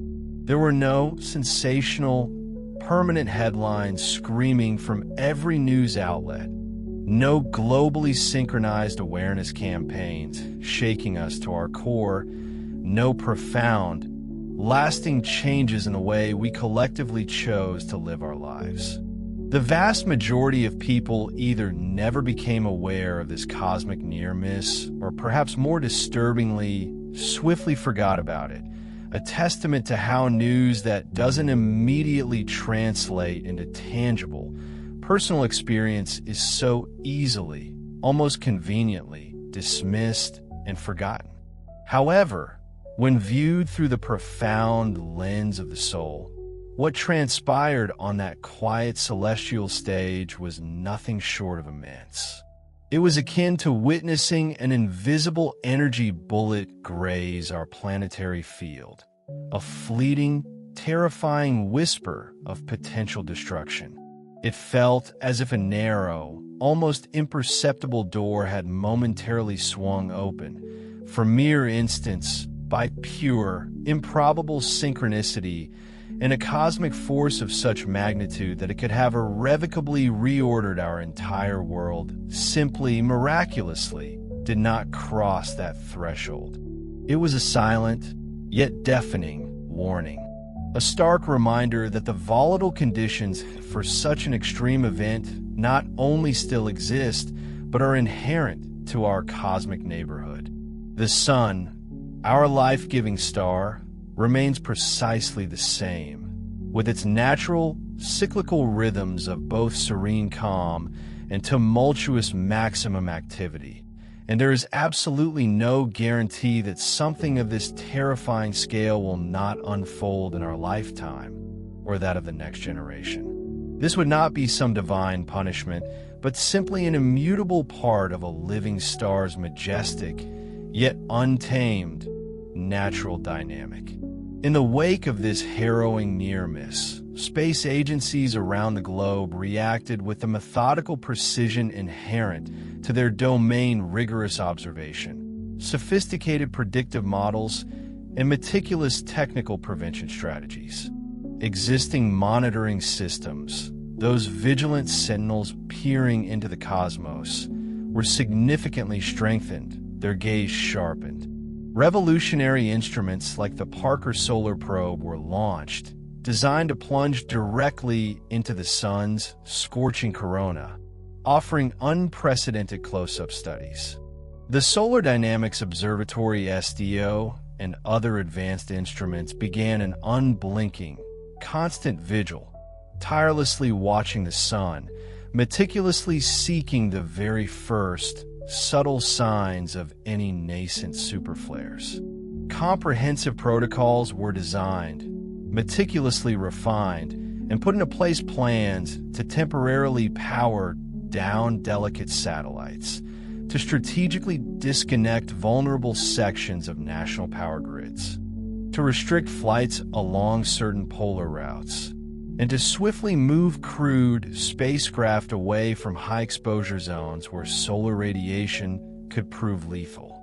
However, despite all these remarkable technological advances and the undeniable dedication of brilliant minds, a sincere, sobering acknowledgement stubbornly remains, an uncomfortable truth that absolutely cannot be glossed over. We fundamentally cannot prevent the impact of a truly colossal superstorm.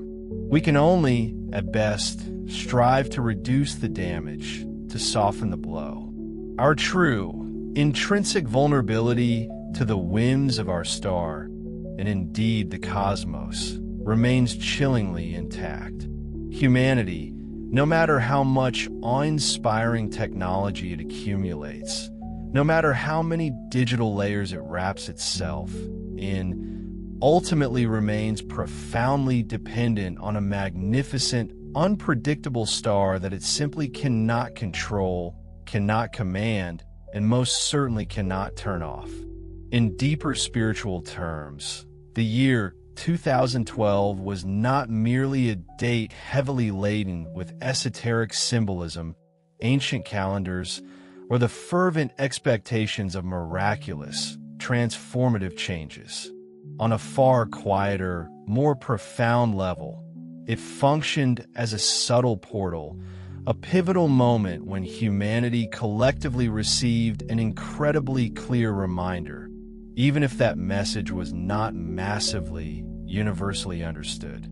It whispered a fundamental truth you are living, right now, in a complex reality that you do not, and likely never will, fully control. And, crucially, this profound realization is not a curse.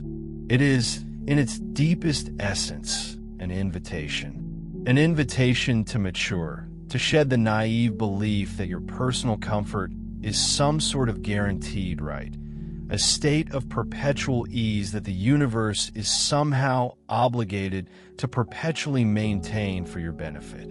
It is a powerful call to release the comforting, yet ultimately false, idea that true well-being consists solely in nothing ever disturbing you, confronting you, or questioning your assumptions. Instead, it beckons you to embark on the arduous, yet immensely rewarding journey of building an inner fortress of resilient, indomitable spirit that stands independent of everything working perfectly, predictably, or even acceptably outside of you. Seen through this transformative lens, 2012 was a piercing call to meticulously review where we, as individuals and as a collective, have truly chosen to place our trust. Have we placed it solely and entirely in external systems, the fluctuating tides of economic structures, the shimmering allure of shiny new technologies, the relentless, often empty agendas of continuous progress? Or have we, perhaps, also begun the deeper, more profound work of cultivating that trust in a far more enduring, resilient place?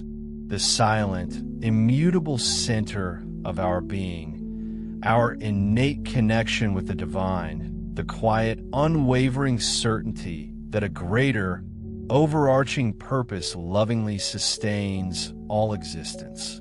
Every single time you gaze up at the sun and thoughtlessly take its majestic presence for granted, you're unwittingly forgetting that this very same star has been, more than once, mere cosmic inches away from delivering a decisive checkmate to your entire intricate civilization. And every single time you remember this with a profound, humbling sense of awe and reverence, something fundamental, something truly transformative shifts deep within you. Your ego, that persistent voice of self-importance, loosens its grip just a bit, relinquishing its illusion of omnipotence, and your soul, that boundless wellspring of wisdom, opens a bit Moretto, genuine learning, to heartfelt gratitude, and to a renewed sense of profound responsibility.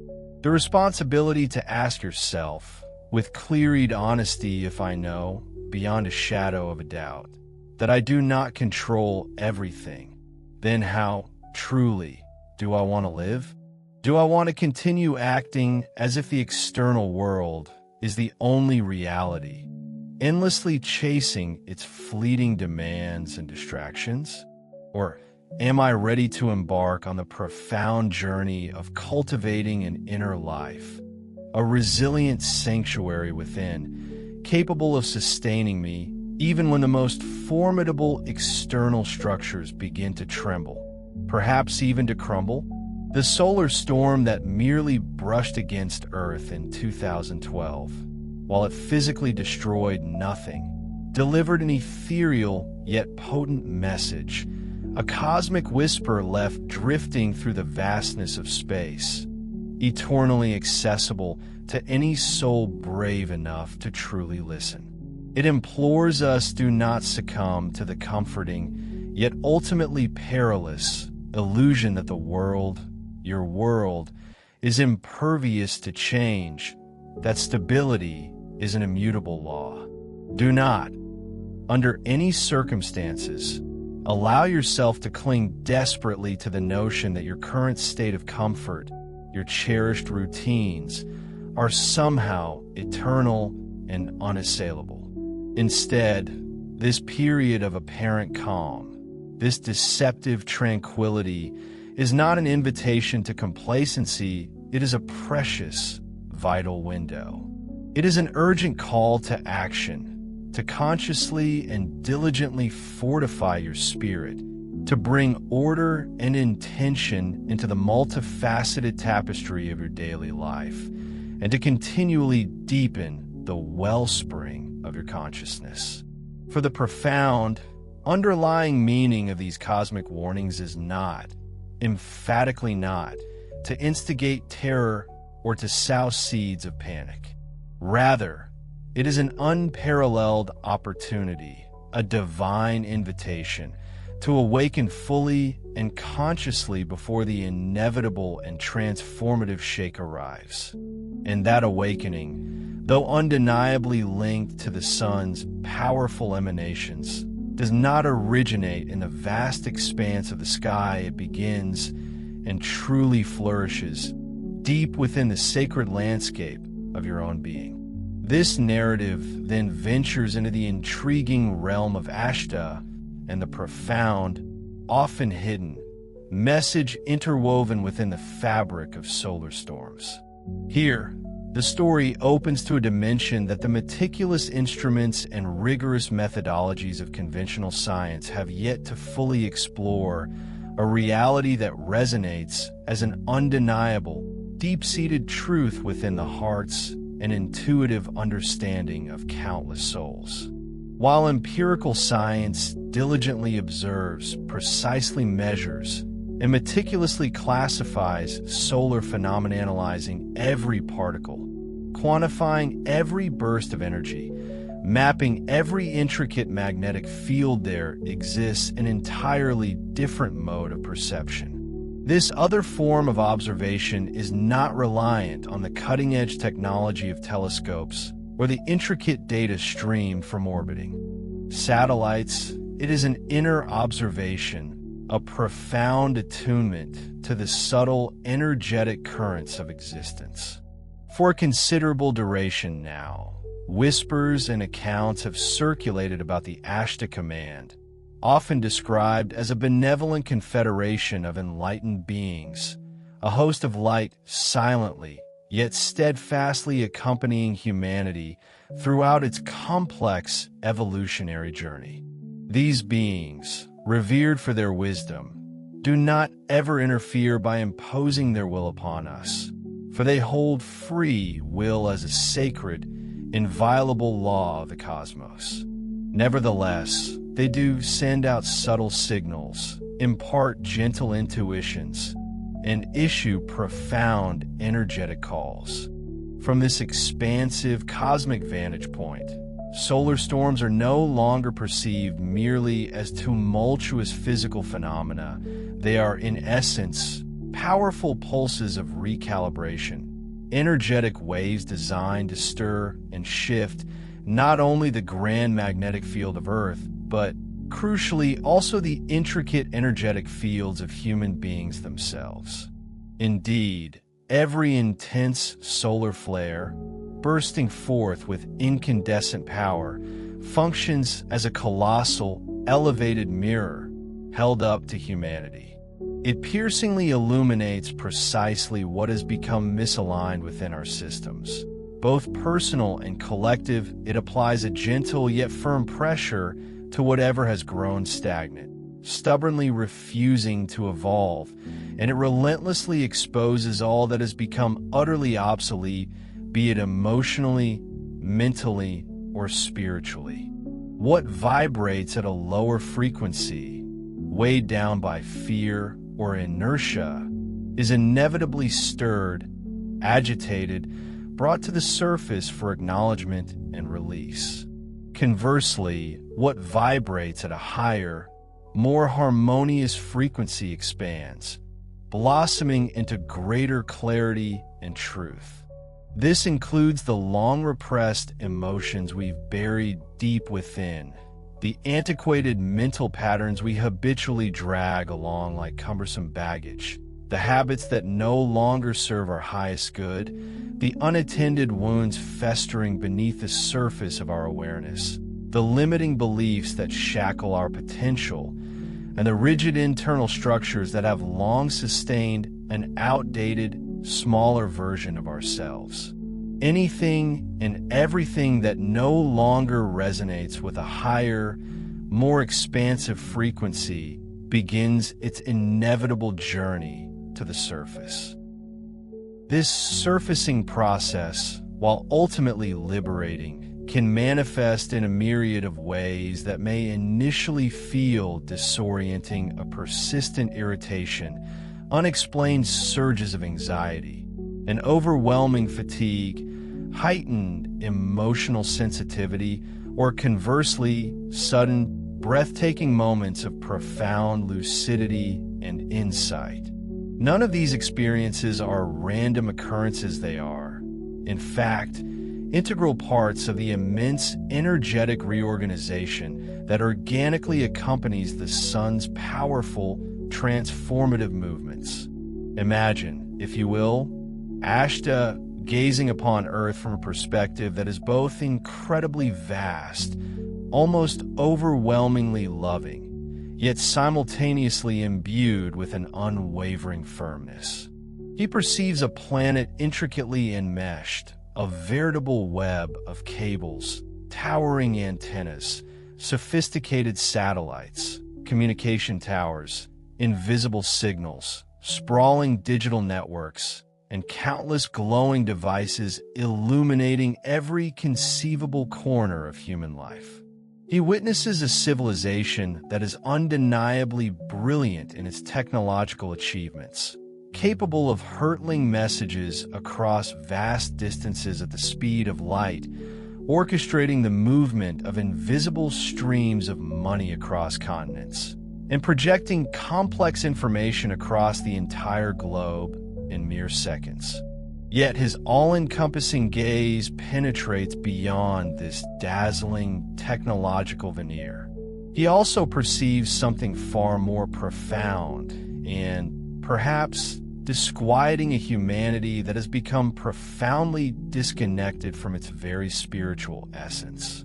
He observes individuals who possess the remarkable ability to send a signal to the opposite side of the world, yet seem utterly devoid of the capacity to listen to the soft, guiding voice of their own soul in moments of quiet introspection. He sees intelligent beings adept at interpreting intricate graphs and sophisticated algorithms, but seemingly incapable of recognizing or trusting their own innate intuition, that inner compass designed to guide them. He discerns countless individuals whose minds are brimming with an endless torrent of data, yet whose spirits remain tragically empty of true meaning. However, the essence of this message is decidedly not condemnatory. There is no trace of judgment, no hint of contempt. Instead, it is a message imbued with a firm clarity, an unvarnished honesty, and an undeniable compassion. It reveals a stark truth: you have inadvertently transformed technology into your primary crutch, a seemingly indispensable support. Yet in doing so, you have tragically forgotten that your authentic, formidable strength does not reside in the external power grid that electrifies your world, but rather in the magnificent, invisible network of consciousness that intrinsically unites you to all that exists, to the very fabric of the cosmos. You have, in your relentless pursuit of external advancement, become remarkably agile in the outer world, navigating its complexities with impressive speed and efficiency. Yet, paradoxically, you have simultaneously become profoundly small and diminished within, your inner landscape often neglected, untended. You have meticulously constructed intricate, sprawling systems designed to connect you instantaneously to the furthest reaches of the external world, to every corner of human endeavor. But where are the equally robust, equally cherished internal systems that connect you deeply and authentically to your own true self? In this profound context, an extreme solar storm ceases to be interpreted as a punitive act, a divine retribution, or an unmitigated disaster. Instead, it transforms into an event of profound correction, not as some form of heavenly revenge, but as a deep, universal reset. It becomes a pivotal moment when humanity would be unequivocally propelled, perhaps even irresistibly forced, to pause, reflect, and fundamentally ask what truly holds importance in this existence. It would be a moment of stark revelation, unveiling the actual quality of lives being lived, exposing the priorities that have been unconsciously adopted, and laying bare the true nature of the world that is, in fact, being collectively built. An extreme solar storm would indeed be an external test, a formidable challenge from the cosmos, yes, But even more significantly, it would serve as a profound internal examination, a critical turning point compelling a complete reevaluation of the intricate, often overlooked relationship between technology and soul, between external structure and intrinsic meaning, between relentless progress and expanding consciousness. In this profound narrative, Ashtar does not arrive promising magical, effortless rescues that conveniently circumvent all difficulty and challenge. He offers no facile solutions designed to help us evade the process itself, for he understands that the very process is the learning, the crucible of growth. His message is far deeper, far more resonant. True salvation, he reveals, lies not in external intervention, but in a profound, intrinsic change of consciousness. The storm itself can manifest in countless forms. It can be an external tempest, roaring from the sky, blazing from the sun, or echoing from the depths of space. Or, just as powerfully, it can be an internal maelstrom, manifesting as intensely personal crises, devastating losses, or life-altering changes.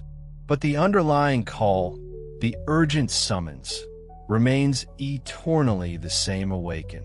Cease the passive existence of living on autopilot, allowing life to simply happen to you. Relinquish the pervasive, dangerous illusion that merely surviving another day, simply getting by, is sufficient. Recognize, with every fiber of your being, that your precious soul is not merely here to consume endless streams of information, to be entertained without purpose, or to mindlessly repeat meaningless routines. You are here, fundamentally, to remember who you are on a vastly deeper level, to consciously reconnect with your sacred origin, and to deliberately expand your inherent light, even and perhaps especially when the external world around you trembles violently. Therefore, the imperative is clear: prepare externally and transform internally. To discuss the very real possibility of solar storms without thoughtfully addressing preparation would be profoundly irresponsible, not to incite baseless fear, but because it is an act of profound wisdom to humbly accept that human infrastructure, despite its seeming robustness, is indeed vulnerable, and proactive prevention undeniably mitigates chaos. On the tangible, physical plane, there are concrete, practical steps that absolutely can and should be taken meticulously. Back up all important documents in multiple, secure locations, both digital and physical.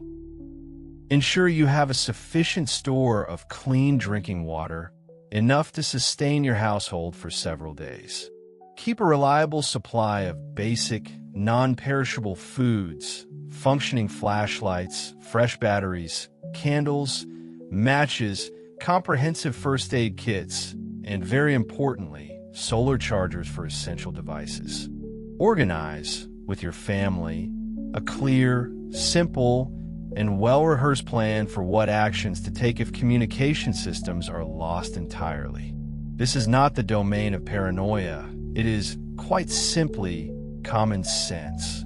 It is the sober recognition that you inhabit a complex world where technology, however advanced, can inevitably fail, electricity grids can collapse, and communication links can be severed without warning. The goal is not to live in perpetual fear, but to live consciously, responsibly, and with informed preparedness. External preparation judiciously reduces your vulnerability and empowers you to react with far greater clarity and effectiveness if and when something unforeseen occurs. However, to confine one's readiness solely to external preparation would be profoundly incomplete, a perilous oversight. It would be akin to meticulously reinforcing the outer walls of a house with formidable defenses, yet tragically neglecting the crucial internal columns, the foundational supports that actually hold the entire structure upright. For the undeniable tapestry of human experience vividly demonstrates that even with an abundance of material reserves, if your mind collapses under pressure, if unbridled fear invades your inner landscape, if panic seizes the reins of your consciousness, nothing stored externally, no physical provision, can ever truly bestow upon you genuine peace or inner fortitude. That is precisely why inner preparation is not just advisable, but absolutely essential. It means diligently training your intrinsic capacity to remain present, grounded, and centered amidst the swirling vortex of uncertainty. It means learning to cultivate an unshakable inner calm, to develop profound emotional resilience, to nurture an expansive perspective, and to tap into an inexhaustible wellspring of inner strength that remains untouched by any external turbulence.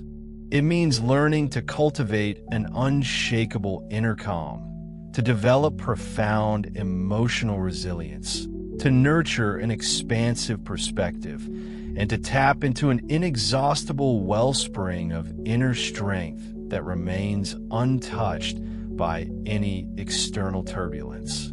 Imagine a moment when anxiety, like a relentless predator, attempts to seize control of your very thoughts, constricting your mental space until clarity seems impossible. In such a crucible, the conscious act of breathing becomes an immediate anchor, a deliberate reclamation of your inner territory. It's not merely inhaling and exhaling, but a mindful engagement with each breath, feeling the cool air enter your nostrils, the gentle rise and fall of your chest, the warmth as it departs. This focused attention interrupts the anxiety spiral, creating a vital pause, a tiny sanctuary within the storm of your mind. Simultaneously, cultivate the astute ability to recognize catastrophic ideas, those dire "what if the worst happens" scenarios that relentlessly hijack your mental landscape, not as undeniable, absolute truths, but as mere passing, often exaggerated, mental constructs. Distinguish them, like a seasoned detective discerning a misleading clue from genuine reality, preventing them from solidifying into unshakable convictions that paralyze your potential for action and inner peace. Remembering, in those challenging moments, that there resides a fundamental, unassailable part of you that merely observes, that remains inherently intact and untouched, greater and more enduring than any fleeting, passing emotion, however intense it may seem. This inner witness is your constant, unwavering core. Internally preparing, then, means intentionally cultivating and nurturing your profound connection with the divine source, with the cosmic intelligence, with what some call God, or with the spiritual sun that perpetually shines, hidden behind the physical sun we perceive. This isn't about adhering to rigid dogmas or specific religious institutions. Rather, it's fundamentally about fostering a deep, authentic bond, an intimate relationship with that boundless, sustaining energy. Praying, therefore, transcends mere mechanical repetition of recited words or rote phrases. It transforms into a heartfelt act of pure sincerity, an honest dialogue emanating from the core of your being. Meditating, similarly, is not undertaken as a fleeting trend or a fashionable pursuit, but as a deliberate, profound method to gently guide yourself back to your innermost axis, to that stable center of calm amidst life's turbulence. affirming that you are profoundly guided, steadfastly protected, and consistently sustained by an intelligence far vaster and wiser than your individual self. This isn't a hollow cliche to be recited thoughtlessly, but rather a profound, lived truth, a felt reality that permeates your existence. When you diligently work on and cultivate your inner world in this deeply intentional manner, something transformative occurs. A potential solar storm, which initially presents itself as merely a terrifying threat looming on the horizon, ceases to be just that. Instead, it transmutes into a profound exam, a crucial test. This test reveals, with uncompromising clarity, whether your cherished sense of peace depended solely on the ephemeral comfort of external circumstances and conveniences, or whether, through dedicated inner effort, you have meticulously built a deeper, more resilient peace, a peace so robust and deeply rooted that is truly capable of sustaining you, even when the external world around you wobbles uncontrollably, threatening to collapse. Ashtar and countless other consciousnesses of light emphatically insist that this true, lasting preparation genuinely begins, not outwardly, but within the sacred space of the heart. Certainly, you can diligently store food, creating physical reserves, but just as importantly, you can cultivate and store an unwavering faith and inner resilience.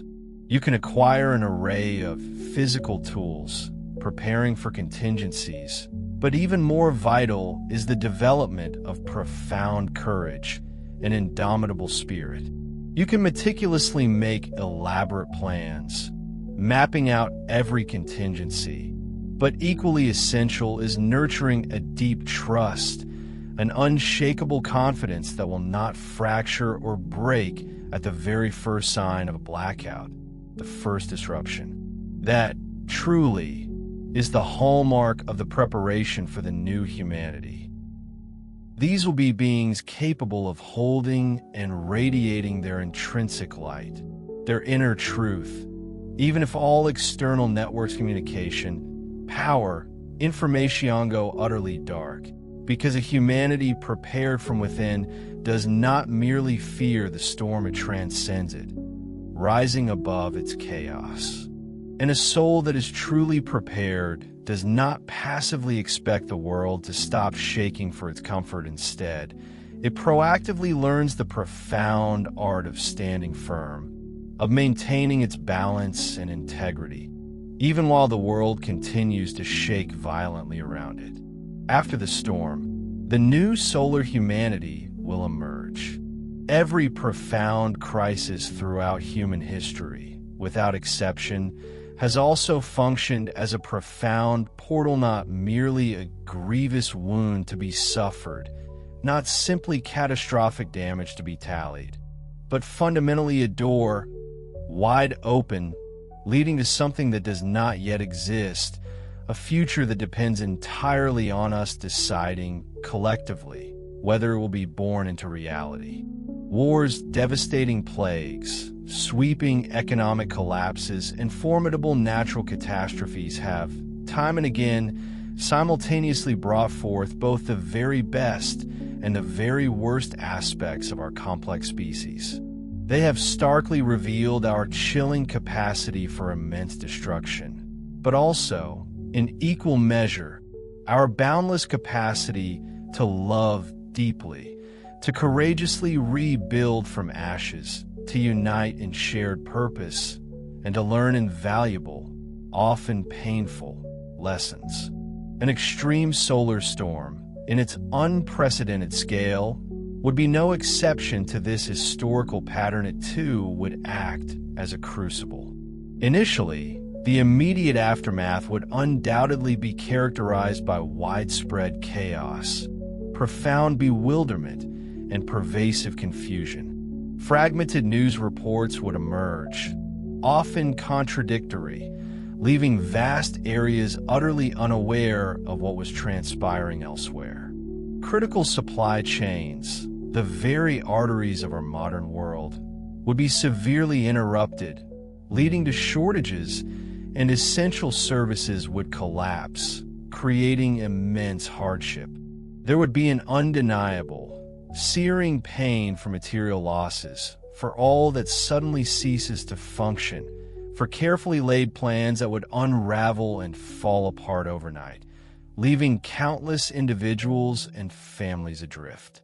The human mind, so accustomed to the perceived, often illusory, stability of our intricate digital civilization, will be profoundly shaken, much like a foundation experiencing a sudden earthquake. But amidst this disorientation, there would also be something more profound, something that only truly appears when the very structure sustaining the illusion of control shatters into a million pieces. This would be the extraordinary opportunity to begin anew, to start differently. It would usher in the radical possibility of looking at life without the constant, often distorting filter of a screen, without the pervasive anesthesia of permanent, mind-numbing distraction, and without the incessant external noise that so effectively covers what we truly feel, what deeply matters to our souls. It would be as if, when the ubiquitous external light of our technologically saturated world finally goes out, a different option immediately ignites with thine an inner light, luminous and profound, that has patiently been waiting for its destined moment to shine forth. Imagine, for a moment, cities stripped bare of the relentless, accustomed noise of roaring engines, the endless hum of screens, and the aggressive clamor of advertisements bombarding your attention at every single corner. Imagine nights reborn, enveloped in a profound darkness, without the constant, artificial glow of screens radiating from behind every single window, painting the night sky with an unnatural pallor.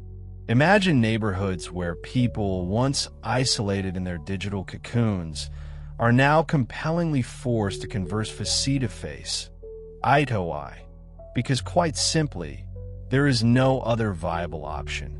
No instant messages to hide behind, no curated social media feeds to project an idealized self, no constant stream of distracting notifications. No convenient possibility of disappearing anonymously behind a carefully constructed online profile.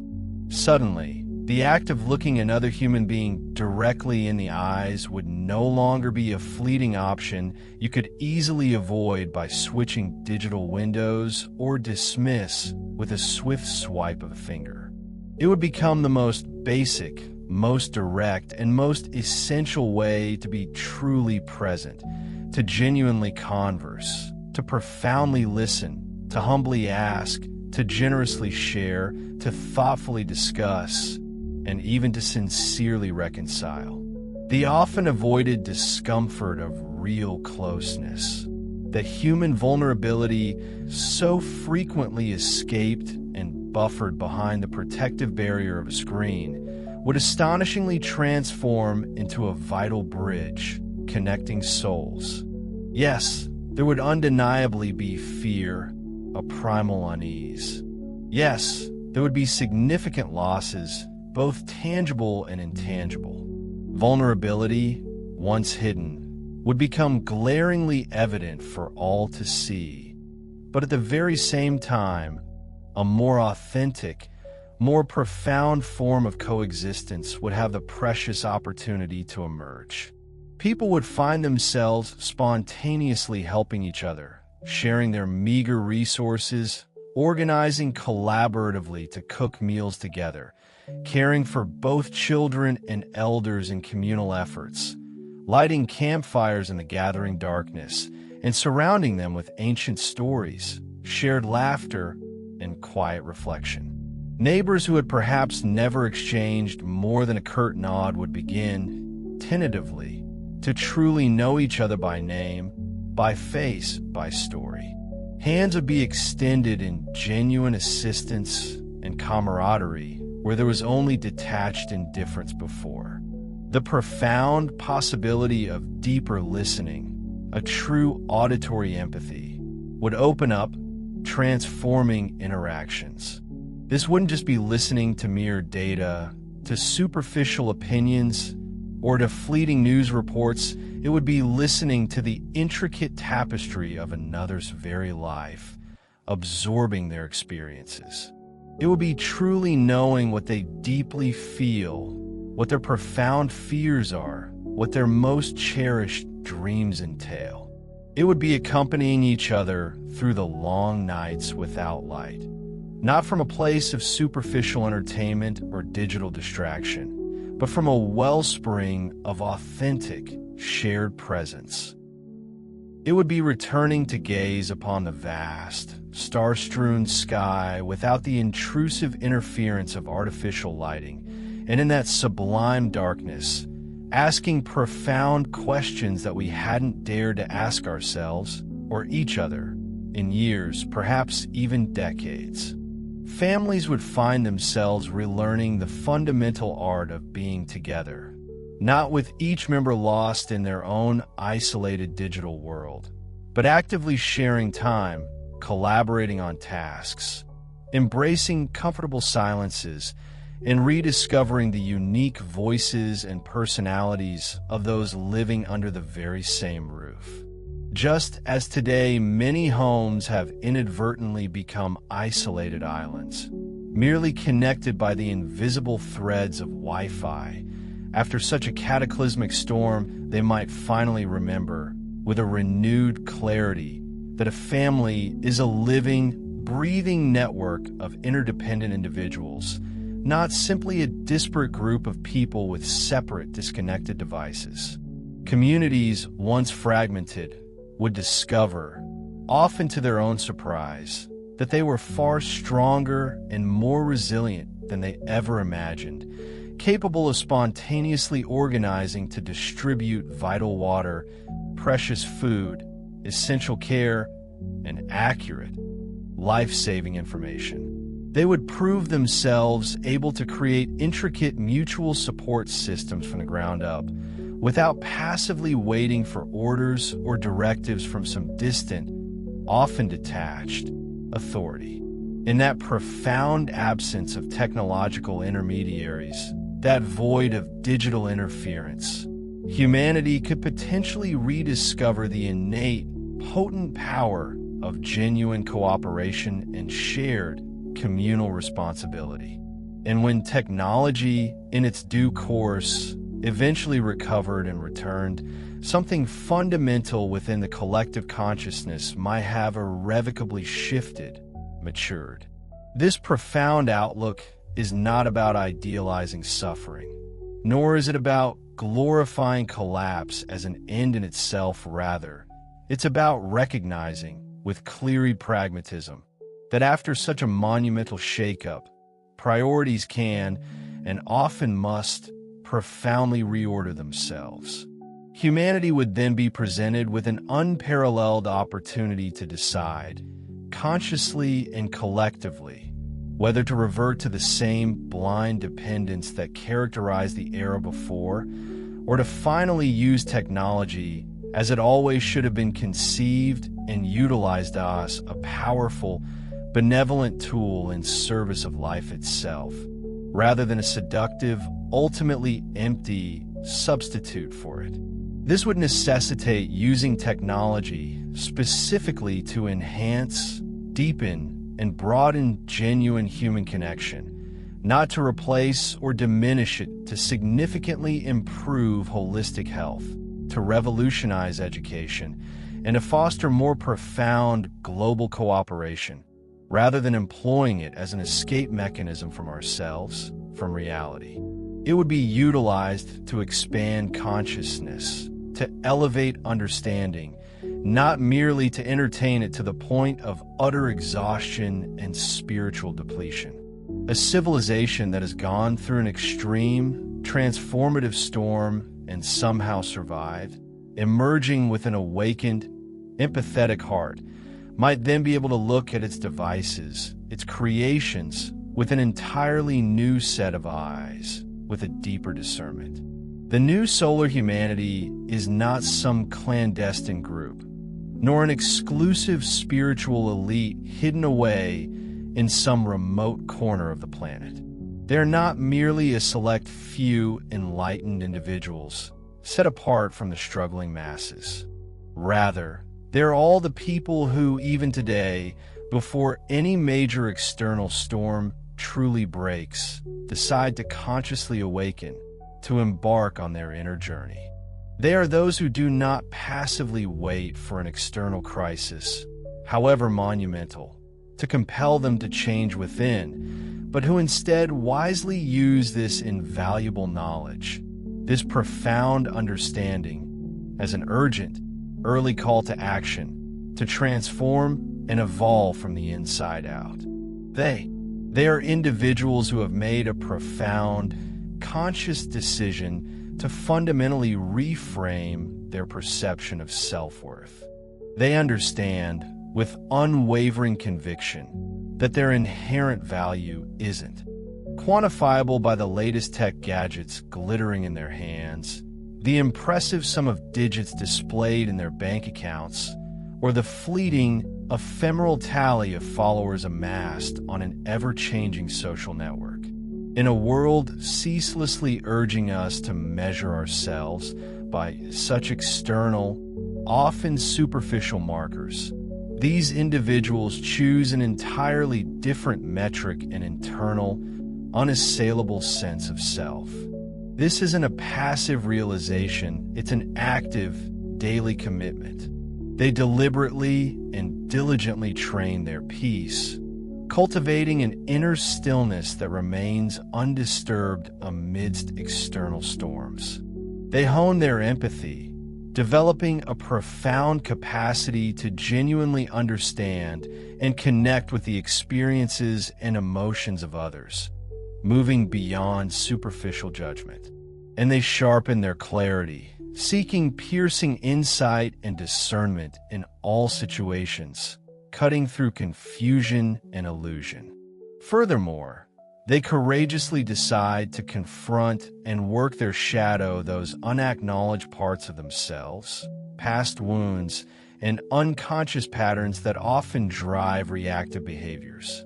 They actively engage with their fears, examining their roots and refusing to let them dictate their actions, and they humbly address their pride, recognizing its isolating and distorting influence.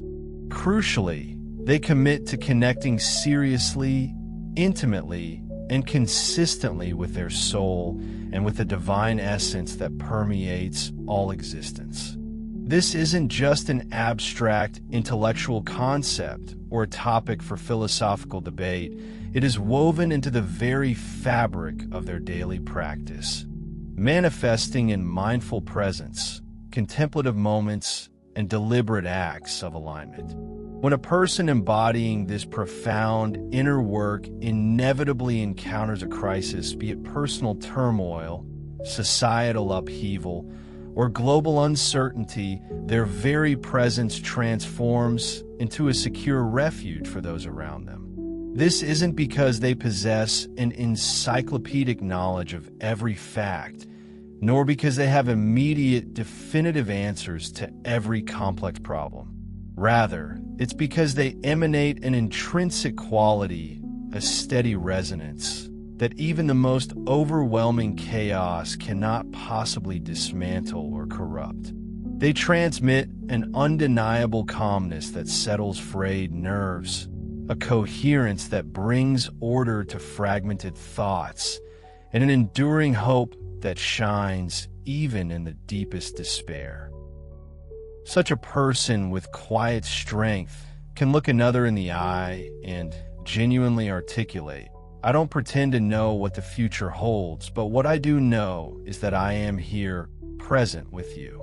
And that simple, profound act of empathetic presence, stripped of pretense or grandiosity, itself becomes a guiding beacon, offering solace and direction in bewildering times. This, indeed, is the evolved humanity that the very sun, our celestial life-giver, is now urgently calling forth. This call is not for a mythical, perfect humanity, one devoid of any errors, untouched by fears, or free from inherent contradictions. Such an ideal is both unrealistic and perhaps even undesirable, for growth often arises from these very challenges. Instead, it is a clarion call for a conscious humanity, a collective of human beings capable of recognizing their own inherent fragility, their vulnerabilities, their impermanence in the grand scheme of things, and yet simultaneously embracing their profound and often underestimated capacity to choose how they will respond to whatever life, in its infinite complexity, brings their way. Consider the Carrington event of 1859. This wasn't merely an intriguing astronomical phenomenon meticulously cataloged in scientific reports or an obscure historical footnote. It was a visceral, undeniable message, a phrase written in brilliant, crackling fire across the vast expanse of the sky for all who gazed upwards to read. That phrase demanded, remember where you truly live. Remember what you fundamentally depend on. It shattered the illusion that humanity exists on an isolated, self-contained stage, divorced from cosmic forces. It starkly reminded us that we breathe and thrive under the dynamic, powerful influence of a living star, our sun. It underscored the truth that our existence isn't solely sustained by the intricate machines and sophisticated technologies we invent. Rather, we are inextricably linked to and profoundly dependent upon forces infinitely greater than our most advanced technological marvels. Since that electrifying demonstration of cosmic power, every subsequent solar flare, every intensifying solar cycle, and every scientific warning regarding extreme space weather storms has carried the unmistakable echo of that very same phrase. It's a message repeated over and over for those receptive enough to truly hear it, not as a terrifying threat designed to induce panic, but as an insistent, persistent reminder. It's a gentle yet firm nudge back to the understanding that life here on Earth is not, and never has been, separate from the magnificent, interwoven cosmic fabric to which it inherently belongs. Today, while science continues its vital work, observing the sun with ever-increasing sophistication and preparing as meticulously as possible, building predictive models, designing robust protocols, measuring inherent risks, and reinforcing critical systems, its part is undeniably valuable and necessary. However, the most profound and transformative work remains largely unaddressed, pending in the quiet chambers of each person's individual heart. Why? Because no sweeping global policy, no ingenious technical measure, no amount of external fortification can ever truly replace the deeply intimate, personal decision each soul must make to ask itself, with unflinching honesty, what do I truly depend on? What are the bedrock foundations of my existence? Engaging in the courageous act of asking yourself what particular parts of your being would utterly collapse if everything went dark, if the grids failed, if digital connections vanished, if the routines of modern life dissolved, and conversely, what intrinsic parts of you would undeniably remain standing, resilient, and steadfast, is a profoundly honest exercise in self-knowledge.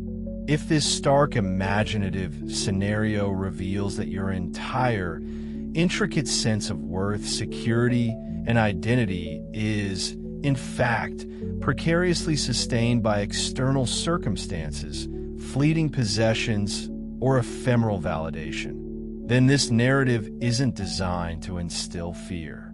Instead, it is gently, yet firmly, pointing out a critical weak point, not to paralyze you with dread, but to empower you with the awareness needed to actively work on it, to strengthen those internal foundations.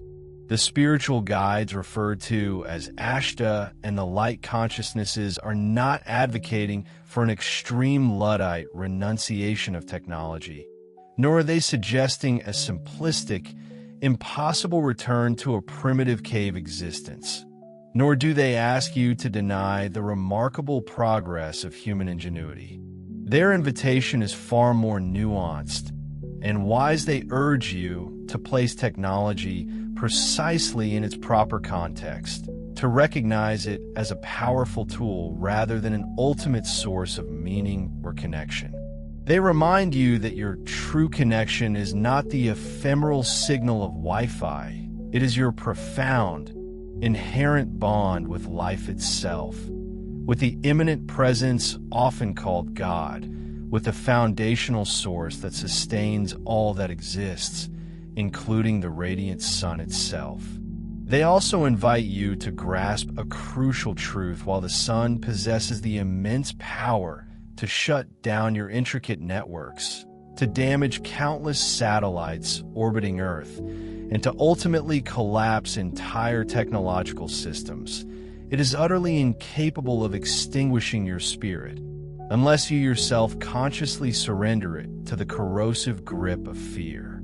The sole entity capable of dimming or even renouncing your own inner light is you, when you choose, by your own free will, to remain trapped in the paralyzing clutches of panic, the suffocating depths of despair, or the resigned apathy of resignation. Yet in the very same breath, you are also the singular individual empowered to decide to ignite and turn on that inner light, allowing it to blaze forth even in the most profound and darkest night, when all external illumination has failed. If this message has resonated deeply, if it has stirred something vital within you, then honor it. Do not casually dismiss it as merely another piece of ephemeral content, easily lost and forgotten amidst the ceaseless deluge of information that bombards us daily. Instead, embrace it as a potent starting point to initiate different, more conscious decisions, even if they seem small or insignificant at first.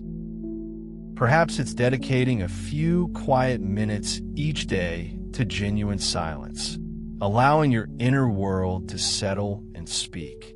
Maybe it's choosing to engage in a truly heart-to-heart conversation with someone you care about, fostering authentic connection. Perhaps it involves preparing yourself more robustly, both inside, cultivating mental and emotional resilience, and out taking practical steps for readiness. Or perhaps it's a courageous review of what you are, perhaps unknowingly, truly worshiping and prioritizing your Levi's at fleeting comfort or enduring truth. Is it constant distraction or profound consciousness? Talk about these insights and reflections with those you deeply love, not from a place of fear-mongering or alarmism, but from a profound sense of loving responsibility and genuine care. Reflect honestly on how you are currently living your life and what internal qualities, what intrinsic strengths you might need to cultivate and fortify within yourself. This strengthening isn't about avoiding challenges, but ensuring that you do not completely collapse when external systems inevitably fail or when life, in its myriad unpredictable forms, inevitably pulls you far outside the boundaries of your accustomed comfort zone. Return to this content, bookmark it, or reflect on its core message whenever you feel the need for grounding or perspective.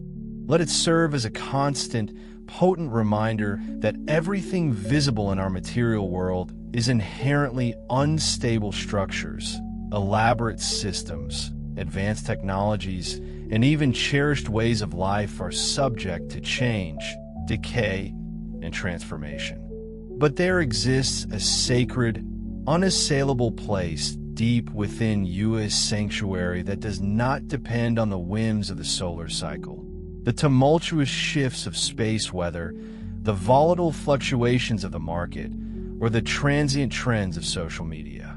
That profound inner sanctuary is your true home, your unshakable center, your eternal bond with the divine, and the very seat of your deepest, most expansive consciousness.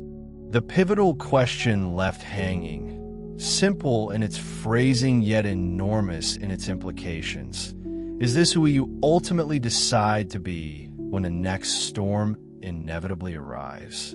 Will it be a literal tempest raging outside in the vast sky, or a metaphorical maelstrom swirling within your very soul? Will you be someone who fragments and breaks completely under the pressure, or someone who, even if trembling with vulnerability and fear, still consciously chooses to hold their inner light, radiating steadfast presence? No external authoritino revered teacher, no brilliant scientist, no compelling message, no sophisticated system can possibly answer that intensely personal question for you. That decision, that profound choice, is the greatest act of freedom you're called upon to exercise here and now, in every moment. And perhaps, just perhaps, the true and ultimate purpose of hearing this story today is not to succumb to the fear of an impending solar storm, but rather to embark on the exhilarating journey of discovering that deep inside you, there already resides a deeper, more radiant sun, patiently waiting for you to simply allow it to shine forth.